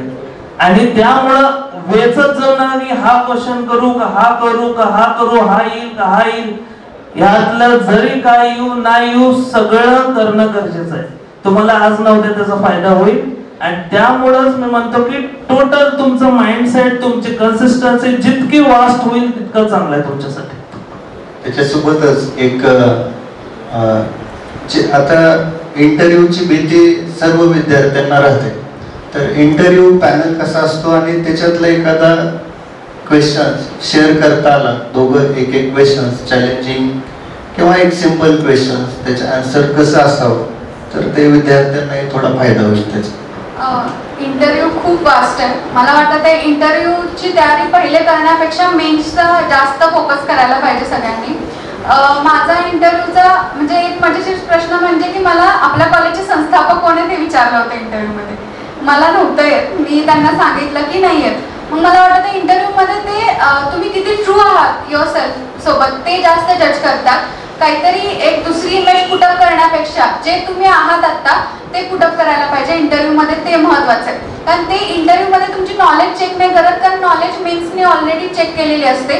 इंटरव्ह्यूमध्ये ते तुमची पर्सनॅलिटी, कसं येता, कसं बसता, कसं त्यांना सामोरं जातात त्यांच्या क्वेश्चन्सला, मला वाटतं ते हे जज करतात. त्यामुळे एक true sense of your self ते जास्त ठेवलं पाहिजे इंटरव्ह्यूमध्ये. तर इंटरव्ह्यूचं सांगायचं झालं तर बघा, इंटरव्ह्यू एकदम लास्ट स्टेज आहे आणि खूप टेन्शन घेण्यासारखं असं काही नाही आहे. बघा तुम्ही जे करताय ना त्याच्यावर इंटरव्ह्यू आहे. म्हणजे समजा तुम्ही जर अभ्यास करताय, तुम्हाला कुठं जॉब नाही आहे, काही झालेलं नाही आहे, तर तुम्हाला अभ्यासावरच क्वेश्चन विचारतील. समजा तुम्ही कुठेतरी सर्व्हिस मध्ये तर इंटरव्ह्यू त्याच्यावर फिरेल. आता जसं की माझं PWD मध्ये असल्यामुळं मला सगळे हायरार्की विचारली की बाबा पहिल्यांदा बसलो मी, good morning sir, good morning असं सगळ्यांना बोलून, त्यानंतर त्यांनी एक क्वेश्चन विचारला की आता जी तुझी पोस्ट आहे ती कुठली. म्हणलं सर सेक्शनल इंजिनियर आहे. काय फरक आहे सेक्शन इंजिनियर आणि असिस्टंट इंजिनियर मध्ये, असे क्वेश्चन विचार. त्यानंतर मग हायरार्की सांग. मग मी चालू केलं, सर पहिला सेक्रेटरी येतात, मग त्यानंतर डेप्युटी सेक्रेटरी येतात. अरे तू वर्ण नको सांगू, खालून सांग. त्यानंतर मग परत चालू केलं, मग पहिला सिव्हिल असिस्टंट पोस्ट असते सर, त्यानंतर ज्युनियर इंजिनियर असते, त्यानंतर असिस्टंट. म्हणजे तुम्ही जिथे राहता तिथली हायरार्की, डेप्युटी, एक्झिक्युटिव्ह, त्यानंतर SC, म्हणजे हे हायरार्की. त्यानंतर मग काय विचारतात, त्याच्या रिलेटेड नावं विचारली. की बाबा चल तुमचे सेक्रेटरी कोण आहे त्यांचे नाव सांग, मला अप्पर सचिवचं नाव सांग. मला काही लोकांचे नाव नाही आले, एक सॉरी म्हणलं त्यावेळेस सॉरी म्हणा बिंदास, जे येत नाही ते येत नाही, खोटं बोलायला जायचं नाही. येत नाही sorry sir I am not able to recall नाव, बस. नेक्स्ट क्वेश्चन ते मग ते विचारतात, ते म्हणतात ते मुद्दामून म्हणणार की अरे तू शासनात तुझ्याकडून असं एक्सपेक्टेड नाही आहे, तुला कसं काय नाव येत नाही. सॉरी सर येत नाही, काय करणार, येत नाही. तर त्यामुळे ते नेक्स्ट क्वेश्चन विचारतात, असं नाही आहे. ते फक्त तुम्हाला घाबरायचा प्रयत्न करतात, पण तुम्हाला still you have to be stable. कारण तुमची परीक्षा कुठली आहे, टेक्निकल साठी चालले. अपेक्षित नाहीये की जे तुमच्या डिपार्टमेंटच्या रिलेटेड नाही त्यांचं माहित. मला तरी मिनिस्टरचे नाव आहे ते सगळे माहित होते, पण ते एक लकचा पार्ट झाला. पण इट्स गुड की तुम्हाला जरी बाकीचे नसेल, स्टील इट्स गुड. फक्त तुम्ही कॉन्फिडेंटली बसून राहा आणि एक स्माइल द्या. ठीक आहे, हसा, नाही आला तरी हसा, तरी पण बस होते. ओके, खूप छान सर. अजून एक आमच्या विद्यार्थ्यांसाठी क्वेश्चन आहे की सध्या सोशल मीडिया खूप मुलांच्या मध्ये खूप रुजलेली आहे. सारखे रील्स इंस्टाग्रामवर सारखं मुलांचं स्क्रोलिंग चालू असतं. तर वैष्णवी, मला असं विचारायचं की तुमचा टेक काय आहे सोशल मीडियावर, आणि तुम्ही त्याचा काय परिणाम करून घेतला का अभ्यास करता? सोशल मीडियावर नव्हतेच आधीपासून, कॉलेजपासूनच नव्हते. कॉलेजमध्ये तर फर्स्ट 2 इयर्स माझ्याकडे फोन पण नव्हता, आणि मी तरी युनिव्हर्सिटीमध्ये रँक आली होती, त्यामुळे फोनचा असा फारसा काही उपयोग त्यावेळेस झाला नाही. पण आता मला वाटतं सोशल मीडियाला पण 2 पैलू आहेत. स्वतःचं सेन्स जाणून घ्यायला पाहिजे. तुम्ही त्याचा चांगला वापर करत असाल तर यूज करा. मला माहिती होतं, म्हणजे जर मी रील स्क्रोल करत बसले, युट्यूब चालत बसले, तर माझा टाइम जाणार आहे, मी स्वतःला कंट्रोल करू शकणार नाही. कारण मी एक्स्ट्रीमिस्ट आहे. मी अभ्यास केला तर तो पण एक्स्ट्रीम करते, आणि टाइमपास केला तर मी दिवसभर पण टाइमपास करू शकते. सो मला वाटतं ते स्वतःला ओळखायला पाहिजे. जर सोशल मीडियाचा चांगला वापर तुम्ही करू शकत असाल तर करा, नाहीतर टाळाच. माझं तर मत आहे टाळाच सोशल मीडिया, कारण मला चांगला एक्सपिरियन्स आलेला आहे. मी आत्ता पण इन्स्टा, फेसबुक कुठल्याच गोष्टीवर नाही आहे. त्यावेळेस तर व्हॉट्सअपही बंद होतं माझं. आत्ता व्हॉट्सअप चालू झालं बिकॉज मी जॉबला आहे, तिथे लागतं म्हणून आत्ता चालू केलेलं आहे. पण सोशल मीडिया टाळा, कारण मला असं वाटतं ते आपल्या अभ्यासाचे जे तास असतात दिवसातले ते डेफिनेट असतात. म्हणजे 10 तास जर मी अभ्यास करू शकत असले तर मी तेवढाच करू शकते. त्यातला अर्धा तास, 1 तास. आणि मेन थिंग काय होते, मी अर्धा तास तो सोशल मीडिया बघितला, पण दिवसभर माझ्या मनात ते गाणे किंवा ते रील्स चालत राहतात, तर मग ते डिस्ट्रॅक्शन येतं. त्यामुळे मला म्हणजे मी ते सगळं टाळलं. सोशल मीडिया असू दे, इव्हन ह्युमन कॉन्टॅक्ट. जर कुठला पर्सन निगेटिव्ह आहे, आता आपल्या फ्रेंड्समध्ये किंवा फॅमिली म्हणजे रिलेटिव्हमध्ये वगैरे खूप लोक निगेटिव्ह असतात, तर मला वाटतं की सोशल मीडिया सोबत जे लोक आपले एनर्जी ड्रेन करतात, अभ्यासामधला आपला थोडासा वेळ काढून घेतात, तर ते सगळे डिस्ट्रॅक्शन्स असतात, तर ते सगळे टाळा. ओके, परिसरांना मला शेवटचा प्रश्न विचारायचा आहे की बऱ्याच वेळा असं होतं की एक्झाम आपण एखादा अटेंड करायला लागलो की त्याला एक मोटिवेशन लागतं. मग आपण एखादा मोटिवेशनचा प्रोग्राम बघतो, बाहेर येतो, एक अर्धा 1 तास इफेक्ट राहतो. आता हा जर्नी तुमचा मोठा आहे, जे 2-3 वर्षाचा जर्नी आहे.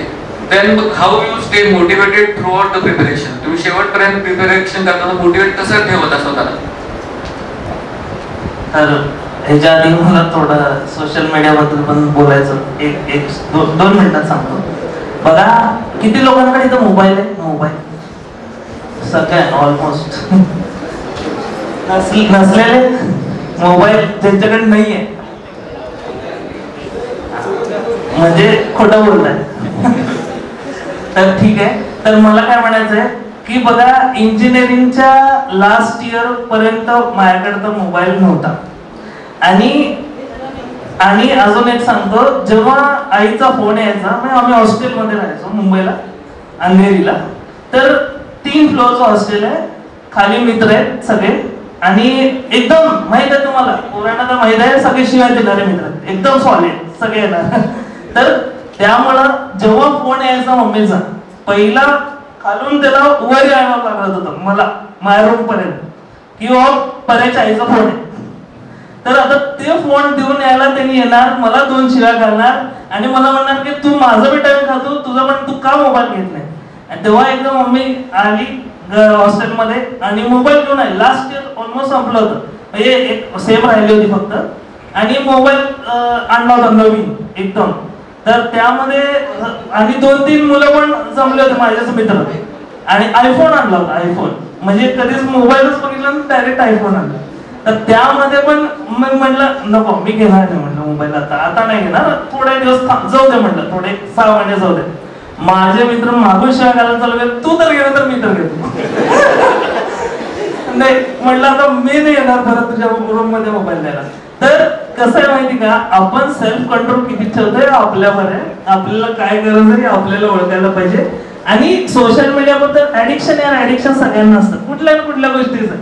काय काही लोकांना गेम्सचं ऍडिक्शन आहे, काही लोकांना खायचं प्यायचं ऍडिक्शन आहे, काही लोकांना मूवीजचं ऍडिक्शन आहे, काही लोकांना सोशल मीडियाचं ऍडिक्शन आहे, काही लोकांना चॅटिंगचं ऍडिक्शन आहे.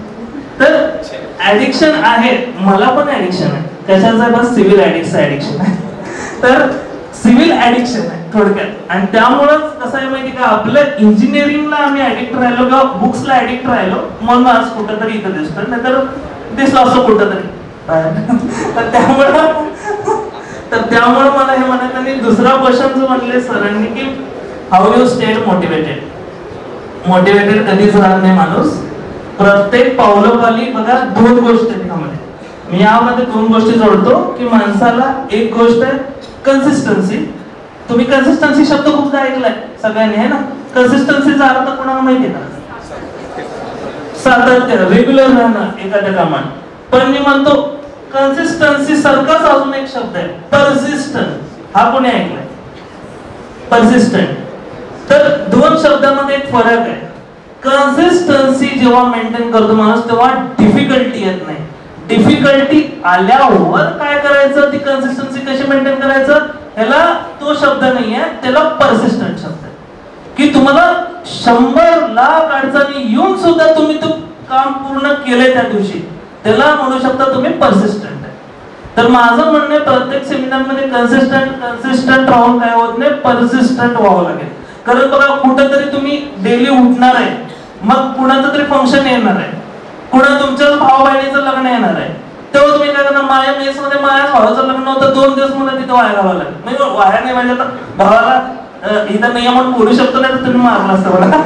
तर सांगायला लागलो की आपल्याला आपल्या 1 मिनिटाची किंमत माहिती आहे की तुम्ही परसिस्टंट राहणं गरजेचं आहे इन्स्टेड ऑफ कन्सिस्टंट. ही झाली एक गोष्ट. आणि मोटिवेशनचा विषय जाऊ द्या, मोटिवेशनच्या पण पलीकडे इन्स्पिरेशन आहे, इन्स्पिरेशनच्या पण पलीकडे पर्पज आहे.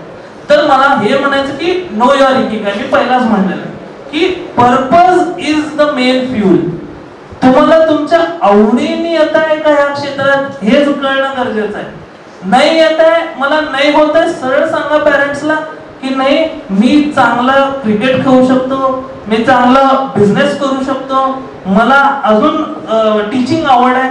बिंदास सांगा, कुठली फील्ड छोटी नाही आहे. बूट पॉलिश करणारा, झाडू मारणारा पण खूप मोठा माणूस होऊ शकतो, त्याच्यासारखा पण माणूस होऊ शकत नाही जगात. तर त्यामुळे मला म्हणायचं कुठलंही काम छोटं समजू नका. आणि मी असे पण बघितलेत अधिकारी जे क्लास 1 आहेत पण विचाराने एकदम 3rd क्लास आहे, आणि क्लास 2 आहेत पण विचाराने एकदम बेकार आहे. मला काय म्हणायचं, तुम्ही क्लास 1 व्हा, क्लास 2 व्हा, क्लास 3 व्हा, काय व्हायचं व्हा, पण एक चांगला माणूस व्हा, बस एवढंच महत्त्वाचं.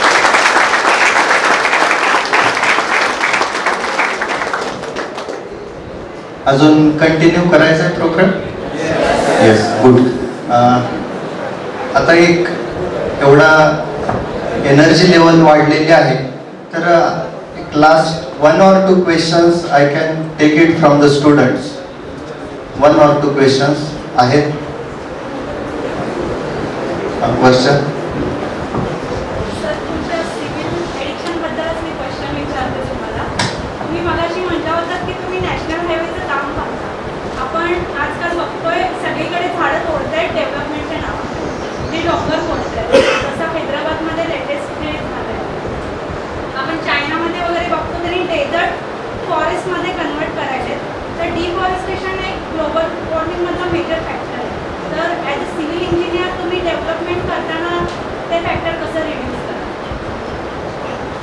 तर बरोबर आहे मॅडमचा प्रश्न की रिसेंटली न्यूज पण आल्याचं खूप लोकांना माहित असेल. पण त्या न्यूज मध्ये कसं होतं की खूप डिफॉरेस्टेशन झालं आणि त्यातले बरेच अॅनिमल्सचं मायग्रेशन झालं, काही अॅनिमल्स मेले. तर ह्या गोष्टी झाल्या. ह्याने काय होतं, इकोलॉजीवर परिणाम होतो. इकोलॉजी सगळ्यांना माहिती आहे. इकोलॉजी मध्ये एक गोष्ट फूड चेन. तर फूड चेन पण डिस्टर्ब होती, इकोलॉजी डिस्टर्ब होती, क्लायमेट चेंजवर परिणाम होतो. तर ह्यासाठी आता तुम्हाला एक स्टोरी सांगतो. तर आसाममध्ये मोलाई फॉरेस्ट होतं. मोलाई फॉरेस्ट ऐकलं असेल कोणी? तर तिथं एक माणूस होता. 30 वर्ष त्यांनी काय केलं माहिती का?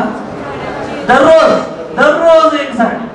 आता तुम्ही म्हणता मी हायवे मध्ये आम्हाला नितीन गडकरी साहेबांनी एक प्रोग्राम केलेला आहे. काय? ॲबॉरिकल्चर. माहिती आहे कोणाला कन्सेप्ट ॲबॉरिकल्चर? म्हणजे रोड साइडनी ट्री प्लांटेशन. हे नवीन कन्सेप्ट ग्रीन फील्ड साठी. तर रोड साइड्स मध्ये जर तुम्ही बघताय की झाडं का लावायचे, त्याचे बरेच तुम्ही म्हणता ऍडव्हान्टेजेस आम्हाला पण अधिकाऱ्यांना एक गोष्ट शिकवली की तुम्ही कंपल्सरी तुम्ही जेव्हा साईटवर जाल, आता आम्हाला साईटवर डेफिनेटली कॉन्ट्रॅक्टर कडून प्रत्येक 1-2 मीटर 3 मीटरला झाडं लावायला सांगतात. तर ते रिझन जे आहे, तुम्ही म्हणता की डिफॉरेस्टेशन होत आहे, ठीक आहे, पण फॉरेस्टेशन एफॉरेस्टेशन जे आहे ना ते खूप लोक करतायत. त्यांचं दिसत नाहीये थोडं छोट्या लेवलला कार्य, पण तुम्ही म्हटलं तर ते वाढवलं पाहिजे. आपल्या सगळ्यांनी एक जबाबदारी काय केली पाहिजे. जसं युनिव्हर्सिटीलाही मी गेलो होतो, तर युनिव्हर्सिटीमध्ये जसा सत्कार झाला, हे बुके आणि हे देण्यापेक्षा एक रोप द्यावं माणसाला. तर काय होतं की ते रोप जाऊन तो लावेल ते शेतात. आता तुम्ही म्हणाले ह्यानी काय होणार आहे, ह्यानी तुम्ही तुमचं काम करा. तुम्ही विचार करू ना हैदराबाद मध्ये काय झालं. तुमच्या घरापाशी तुम्ही झाड लावा. तिकडं दिल्ली मुंबई पाकिस्तानात काय झालं, ह्या गोष्टी ते सांभाळून घेतात ऑपरेशन सिंदूर करून. तर ती गोष्ट वेगळी. फक्त आपल्या हातात काय. बरं मी हैदराबादला जाऊन झाडं लावू शकतो का? आता नाही लावू शकत. आपल्या हातात एकच आहे की आपण जिथं आहे तिथलं एन्व्हायरमेंट नीट करा. तुमच्या आसपासचा परिसर जरी नीट केला तरी it's great contribution for your country.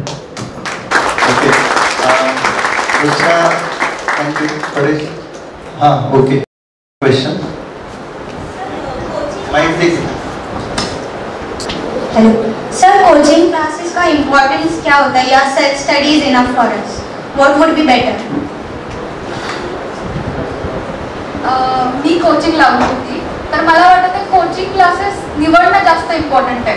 Coaching क्लासेसमध्ये टीचर्स कुठले आहेत, काय त्यांचं एज्युकेशन काय आहे, तुम्ही ज्या एक्झाम्सला म्हणजे ज्या एक्झामची प्रिपरेशन करत आहे ते एक्झाम त्यांनी क्वालिफाय केली आहे का आणि कशा पद्धतीने केलेली आहे, मला की म्हणजे ते जास्त इम्पॉर्टंट आहे मला वाटत आहे. सो कोचिंग क्लासेस लावण्याच्या आधी त्या क्लासेस बाबतीत विचारपूस करा. आणि मला वाटतं ज्यांचं सिलेक्शन झालेलं आहे ज्यांचं नाही झालेलं आहे त्या पण विद्यार्थ्यांशी डिस्कस जरा जास्त तुम्ही करायला पाहिजे की कुठले कोचिंग चांगले.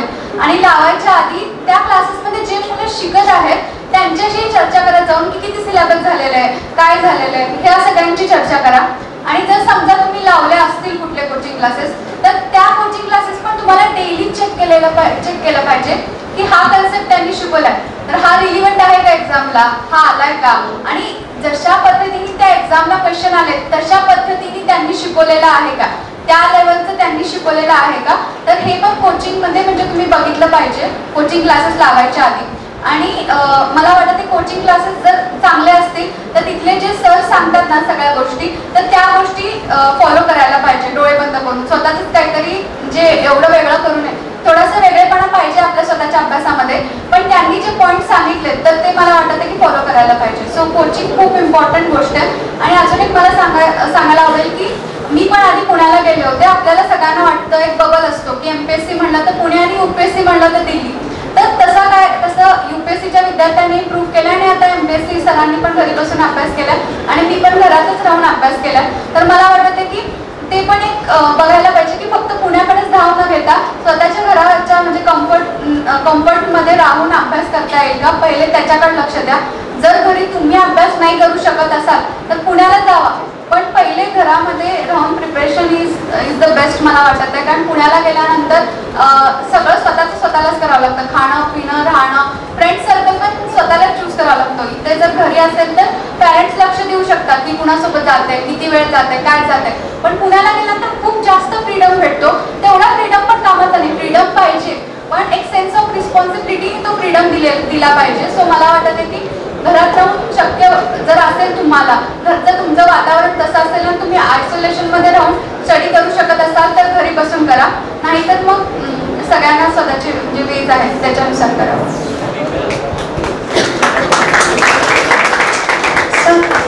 सर जैसे कुछ कोचिंग क्लासेस ऑनलाइन भी होते हैं जैसे गेट वाला, तो उससे स्टडी हो सकती है क्या, या ऑफलाइन ही बेटर होता है? हाँ देखो क्या चीज़ है कि दो प्रकार है. अभी मैंने तो कोचिंग नहीं की इस बार, बहुत पहले की थी 10 साल पहले, वो भी ऑनलाइन ही की थी. अभी क्या हुआ है, अभी प्रॉब्लम क्या हुआ है, थोड़ा सा चेंज हुआ है, मैं ही खोज बनाऊँ अभी. तो मैंने कोचिंग एक दो है, एक कोचिंग स्टडी और दूसरा सेल्फ स्टडी. तो मेरा क्या हुआ है, कोच स्टडी हुआ है. कोच स्टडी क्या है, मैं कोच हूँ, मेरे 10-12 स्टूडेंट है, मैं ही पढ़ा रहा हूँ और मैं ही सिलेक्ट हो गया. तो स्टूडेंट नहीं हुए अब तक, तो हो जाएंगे. तो क्या है, ये थोड़ी अलग टेक्निक मैंने फॉलो की इस बार. तर मला काय म्हणायचं यातून की कोचिंग कोणी करावी, त्यांच्या मागे बॅकअप आहे. ठीक आहे, आता तुम्हाला तुमच्या आईवडिलांची जर क्षमता आहे की 50-60 हजार, 1 लाख, 2 लाख, 3 लाख घालून जर तुम्हाला दिवसाला, तुमची पण इच्छा आहे. कोचिंग क्लासेस करणं म्हणजे जोक नाही आहे. सकाळी 7ला जावं लागेल कुठल्याही चांगल्या क्लासला आणि संध्याकाळी 7-8 वाजेपर्यंत बसावं लागेल. अशी पण तयारी पाहिजे. आणि तिथं पण उभी टाइमपास म्हणून नाही बसायचं की आपले मित्र आले. तिथं एक क्षण पूर्ण फोकसनी कसं नॉलेज घेतात हे करणं गरजेचं आहे. तर त्या क्लासचा इम्पॉर्टंट नाही तर नाही गेलेलं बेटर आहे. नाहीतर मग काय करा, मग आता ऑनलाईनचे तुम्ही म्हणता ऑनलाईनची दुनिया खूप मोठी झाली आहे. त्यामध्ये फिजिक्स वाला आलाय, गेट वाला आलाय, अनअकॅडमी आहे, अजून भरपूर क्लासेस आहेत. तर ह्यामध्ये कसं आहे माहिती का, ऑनलाईनला तुम्हाला मी जसं सांगितलं की एन्व्हायरमेंट बनवावं लागेल. एन्व्हायरमेंट का, ऍटलीस्ट ग्रुप मेंबर करत तो तुम्हाला कुठेतरी प्रत्येक वेळेस मारत राहील डोक्यावर किंवा तो अभ्यास कर, चांगला ग्रुप मेंबर पकड. तू ऑनलाईनच्या नावाखाली बघायला लागलाय रील, रॉकी भाई, ये भाई वो भाई, आता हे चालणार नाही असं. मग कसं आहे, कुठला तरी मूवी लावला, बघितला 2 तास. ऑनलाईन मध्ये हे खूप गोष्टी बघायला भेटलं. माझे एक स्टुडंट आहे ओंकार गायकवाड म्हणून, तो WRTJ मध्ये पण रँकर आला. त्यांनी मी म्हटलं ओंकारला, माझा स्टुडंट होता, अरे तू व्हॉट्सअप का वापरत नाही रे बाबा, मला मेसेज टाकायला तुला खूप प्रॉब्लेम होतो म्हणलं. सर म्हणला मी पोस्ट निघोपर्यंत व्हॉट्सअप वापरणार नाही. मग पोस्ट निघाल्यावर तुम्ही व्हॉट्सअपने मेसेज केला मला थँक्यू म्हणून. पोस्ट निघाल्या म्हणजे मला काय म्हणायचं, तुम्ही सेल्फ कंट्रोल ठेवा कुठेतरी सोशल मीडियावर. आणि जे कोचिंग क्लासेस जे म्हणताय की तुम्ही बघा की तुम्हाला कुठं गरज आहे. सेल्फ स्टडीनी पण होतं. सेल्फ स्टडीनी कधी होतं, तुम्हाला कोणतरी सपोर्टर पाहिजे. जसं की मला माझं कोच म्हणजे माझी मिसेस डॉक्टर, ती माझी कोच. माझी आई शिवसेनेची उपनेता, ती माझी कोच. माझे वडील 12 सेशन अध्यक्ष, ते माझे कोच. हे माझे कोच होते यावेळेस. तसं तुम्हाला कोण सपोर्टर भेटेल. कोच म्हणजे फक्त अभ्यासात कोच असून उपयोग नाहीये. तुम्ही जे रुटीन फॉलो करताय ते रुटीन हेल्प करायला, सक्सेसफुल बनवायला प्रत्येक ठिकाणी कोच लागेल. तुम्हाला उद्या उठवायला, वॉकिंगला न्यायला, तुमची हेल्थ सांभाळायला, या सगळ्या गोष्टीचा परिणाम आहे. हे फक्त अभ्यासाचा परिणाम नाहीये. त्यामुळे सगळे फॅक्टर्स कन्सिडर करून करा. ठीक आहे. Thank you Parit and Vaishnavi. दोघांनी सर्व प्रश्नांची उत्तर छान दिलेली आहेत. आणि आपलं कॉलेज अशा कॉम्पिटिटिव्ह एक्झामसाठी फार सपोर्ट करतं. ते आपले सेक्रेटरी असतील किंवा ट्रस्ट असेल, ट्रस्ट तर फार मोटिवेटेड आहे अशा एक्झामसाठी विद्यार्थ्यांनी तयार करावे. आपले principal sir, vice principal sir, all HODs हे फार सपोर्ट करतात. तर आता हा 1-1.5 तासाचा जो प्रोग्राम झालेला आहे ह्याच्यातून आम्हाला पुढच्या वर्षी पाटसकर सर, मला किंवा आमच्या जागी दुसऱ्या लोकांना असं इंटरव्ह्यू घ्यायची संधी मिळावी. तर मला असे काही ऑफिसर्स क्लासरूम मध्ये दिसावे. Next time they will be here and we are going to take the interview again. तर असं कॉन्फिडन्स आणि हे 1.5 तास जे आपण डिस्कशन केलं त्या सत्कारमूर्ती मुलांसोबत, तर ते ह्याचा आउटपुट हेच पाहिजे की तुमच्यातले काही विद्यार्थी परत आम्हाला इथे पाहिजे आणि कपिल शर्माचा शो जसा असतो तसा आपला ऑर्किडचा शो इथून पुढे होत राहावा असं मला वाटतं. सर्व विद्यार्थी मागचे 1.5-2 तास एकदम शांत बसलेले आहेत. आता एक फक्त लास्टचा क्वेश्चन, ह्या भावी ऑफिसर्सला 1 किंवा 2 वाक्यात तुमचा काय संदेश असेल तर तो शेअर करा. मला वाटत आहे की स्वतःशी प्रामाणिक राहायला पाहिजे. कुठल्याही फील्डमध्ये तुम्ही जात असाल तर स्वतःशी थोडंसं प्रामाणिक राहायला पाहिजे की मला हे करायचं आहे तर करायचं आहे. म्हणजे मला हे वाटत आहे की एक प्रामाणिकपणा स्वतःमध्ये आणा आणि तो ठेवा. मला वाटतं मोटिवेशनपेक्षा जे आपण स्वतःशी प्रामाणिक राहतो ते जास्त म्हणजे आपल्याला बॅकअप करतं. सो मला वाटतं ते करा. सगळ्यात फेवरेट पार्ट माझा अब आया हूं पहाड़ के नीचे. तर लास्ट स्टेज आहे आता. तर बघा फायनल ऍडवाइस सांगतो आता. तर ठीक आहे, आता जे झालं माझ्याकडून काही चुका झाल्या असतील तर माफी मागतो. तर महत्वाचं काय, लहानपणापासून आपण एक कॉम्पिटिशनची स्टोरी ऐकली, सगळ्यांना माहिती आहे. कॉम्पिटेटिव्ह, आपण कॉम्पिटिशन बद्दल बोलतोय. कॉम्पिटेटिव्ह एक्झाम, कॉम्पिटिशन कशामध्ये होती? लहानपणी स्टोरी ऐकली, एक rabbit and tortoise, hair and tortoise, बरोबर. तर फेज 1 चालू होतं दोघांचं. फेज 1 दोघं, ससा कासव दोघं चालू करतात शर्यत. पहिला कोण जिंकतात? ससा जिंकतो. जातो ससा पळत पळत पळत, सशाला वाटतं यार यांनी काय हरवते मला, झोपतो बा, झाडाखाली झोपताय.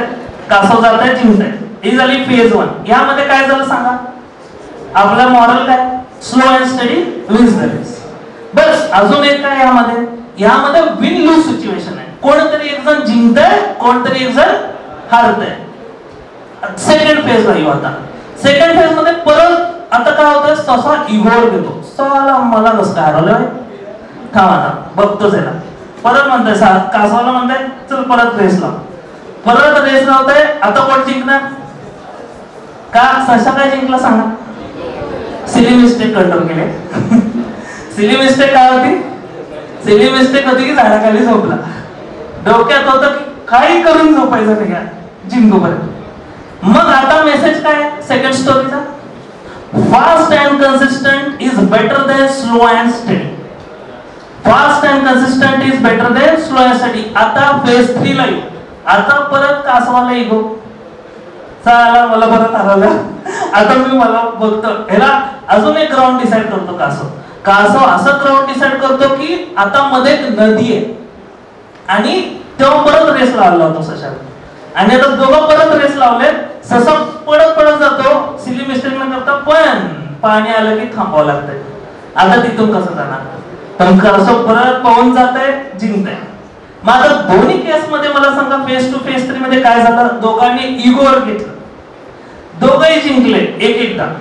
परत ती सिच्युएशन काय होती? विन लूज नाही म्हणता येणार, ह्याला म्हणतो लूज लूज सिच्युएशन. का?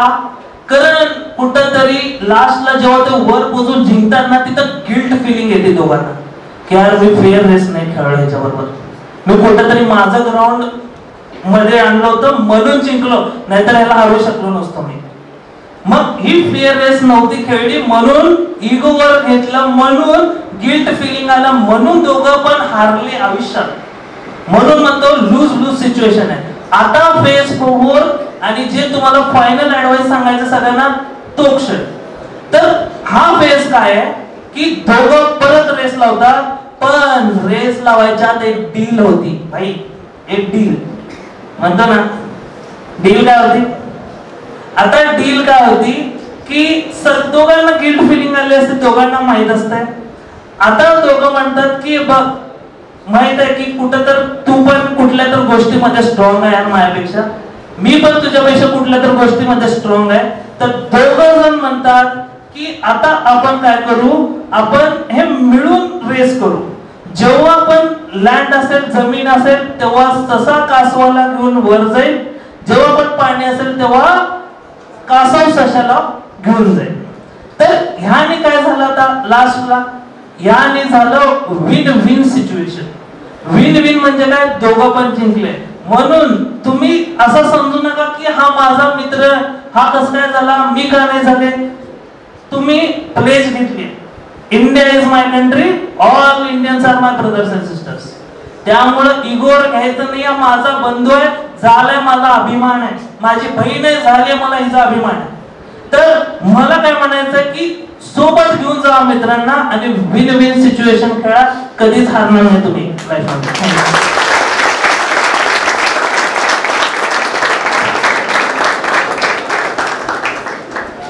थँक्यू परेश. खरं तर अशा रँकर्सला आपल्या कॉलेजमध्ये इन्व्हाइट करणं आणि आपल्या सगळ्यांना समोर बसवणं जेणेकरून आपल्याला काहीतरी मार्गदर्शन मिळेल असे विचार येणं साहजिक आहे.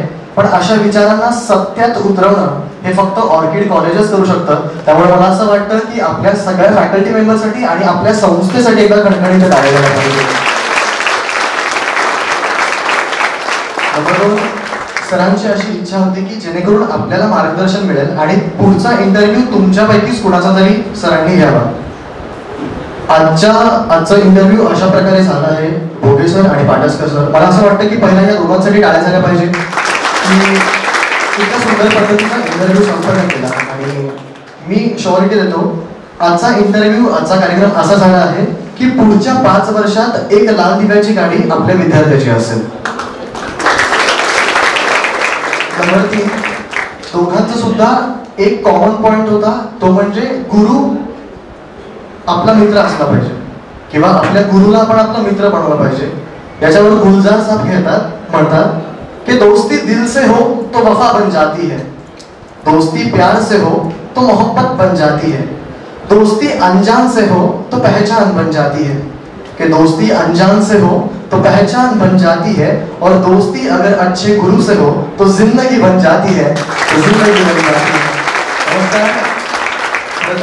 सगळ्यांसाठी खरं तर टाळ्या झाल्याच पाहिजे. आणि आजच्या कार्यक्रमातून एक गोष्ट मात्र या दोघांची कॉमन निघाली, ते म्हणजे कि जब तक मंजिल ना मिले तब तक ना ही रुको और ना ही ठहरो, कि जब तक मंजिल ना मिले तब तक ना ही रुको और ना ही ठहरो, क्योंकि पहाड़ों से निकलने वाले नदियों ने आज तक रास्ते में किसी से नहीं पूछा कि भाई समंदर कितना दूर है, बस चलते गए और कारवा बनता है. तुमच्या दोघांचे सुद्धा खरंच मनपूर्वक अभिनंदन आणि congratulations. Good morning everyone. It's truly an honor to deliver this vote of thanks on such a proud occasion. First and foremost, I extend heartfelt gratitude to our Honorable Vice Principal, Dr. B.K. Songe Sir, Vice Principals, Dr. B.K. Patki Sir and Dr. S.S. Metan Sir, along with our respected HOD, faculty members and students for being part of this event. A special congratulations for our MPSC rankers. Your dedication, perseverance are truly inspiring. You have set a shining example of what focus and consistent effort can achieve. We also express sincere thanks to their parents for the achievers.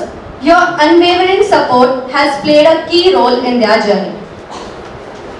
To all the fellow aspirants, let us today be a reminder that with hard work, discipline and self-belief, we too can achieve great heights and serve the nation with the pride.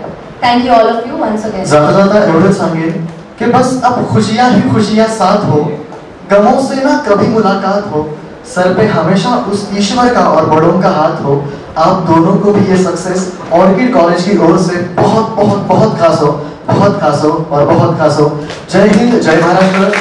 हा कार्यक्रम इथेच संपला. मी असं जाहीर करतो. धन्यवाद.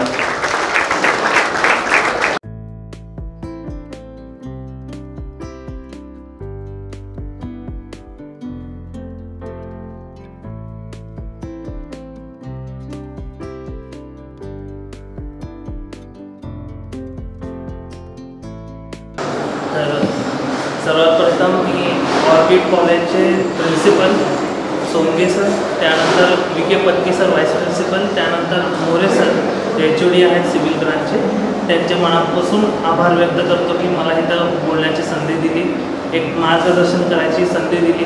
कसं आहे, खूप लोकांची इच्छा असते की कुठलं तरी आपलं नॉलेज कोणाला तरी पोचावं सगळ्यांपर्यंत. आणि सगळ्यात महत्त्वाचा जो गुण आहे की हा ऑर्किड कॉलेजनी जपलाय, की कसं आहे तुमच्यापर्यंत नॉलेज असणं ठीक आहे, खूप चांगली गोष्ट, पण जर तुम्ही ते दुसऱ्यांना दिलं तर त्याचा इम्पॅक्ट अजून मोठा क्रिएट होतो आणि अजून तुमच्या संगतीत चांगले चांगले अधिकारी घडू शकतात. ही जी मेंटॅलिटी आहे सगळ्या कॉलेजची, तर ह्यामुळे मी कॉलेजचे आभार व्यक्त करतो, सगळ्या स्टाफचे आभार व्यक्त करतो.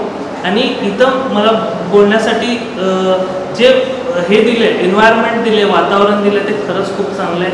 जे कॅम्पस आहे ऑर्किडचं 100% मी म्हणतो की येणाऱ्या काळात जर ह्या कॉलेजमधून जे पण मुलं पासआउट होत आहेत तर ते 101% ते मोठ्या मोठ्या अधिकारीच्या लेवलला जाणार आहेत, अधिकारी होणारच आहेत. कारण जसं तुम्ही बघितलं की वैष्णवी गायकवाडच 5th रँक आलेली, ह्याच कॉलेजमधून बी टेक केलेलं आहे. तर हेच मार्गदर्शन गरजेचं आहे गरजू मुला मुलींसाठी. कसं आहे एक middle class, lower middle class माणूस पण कुठल्या पदापर्यंत जाऊ शकतो हे ऑर्किड कॉलेजने दाखवून दिलेलं आहे. तर ह्यामुळंच मी सगळ्याचे आभार व्यक्त करतो आणि असंच तुमचं कॉलेज प्रगती करावं. आणि माझं कॉलेज, कारण मी स्वतः MTechमध्ये ॲडमिशन घेतलेलं आहे ह्यावर्षी, तर ह्यामुळंच मला खूप अभिमान आहे की मी ह्या कॉलेजचा विद्यार्थी होऊ शकलो, भाग्य आहे माझं, आणि त्यामुळे सगळ्यांचे आभार व्यक्त करतो.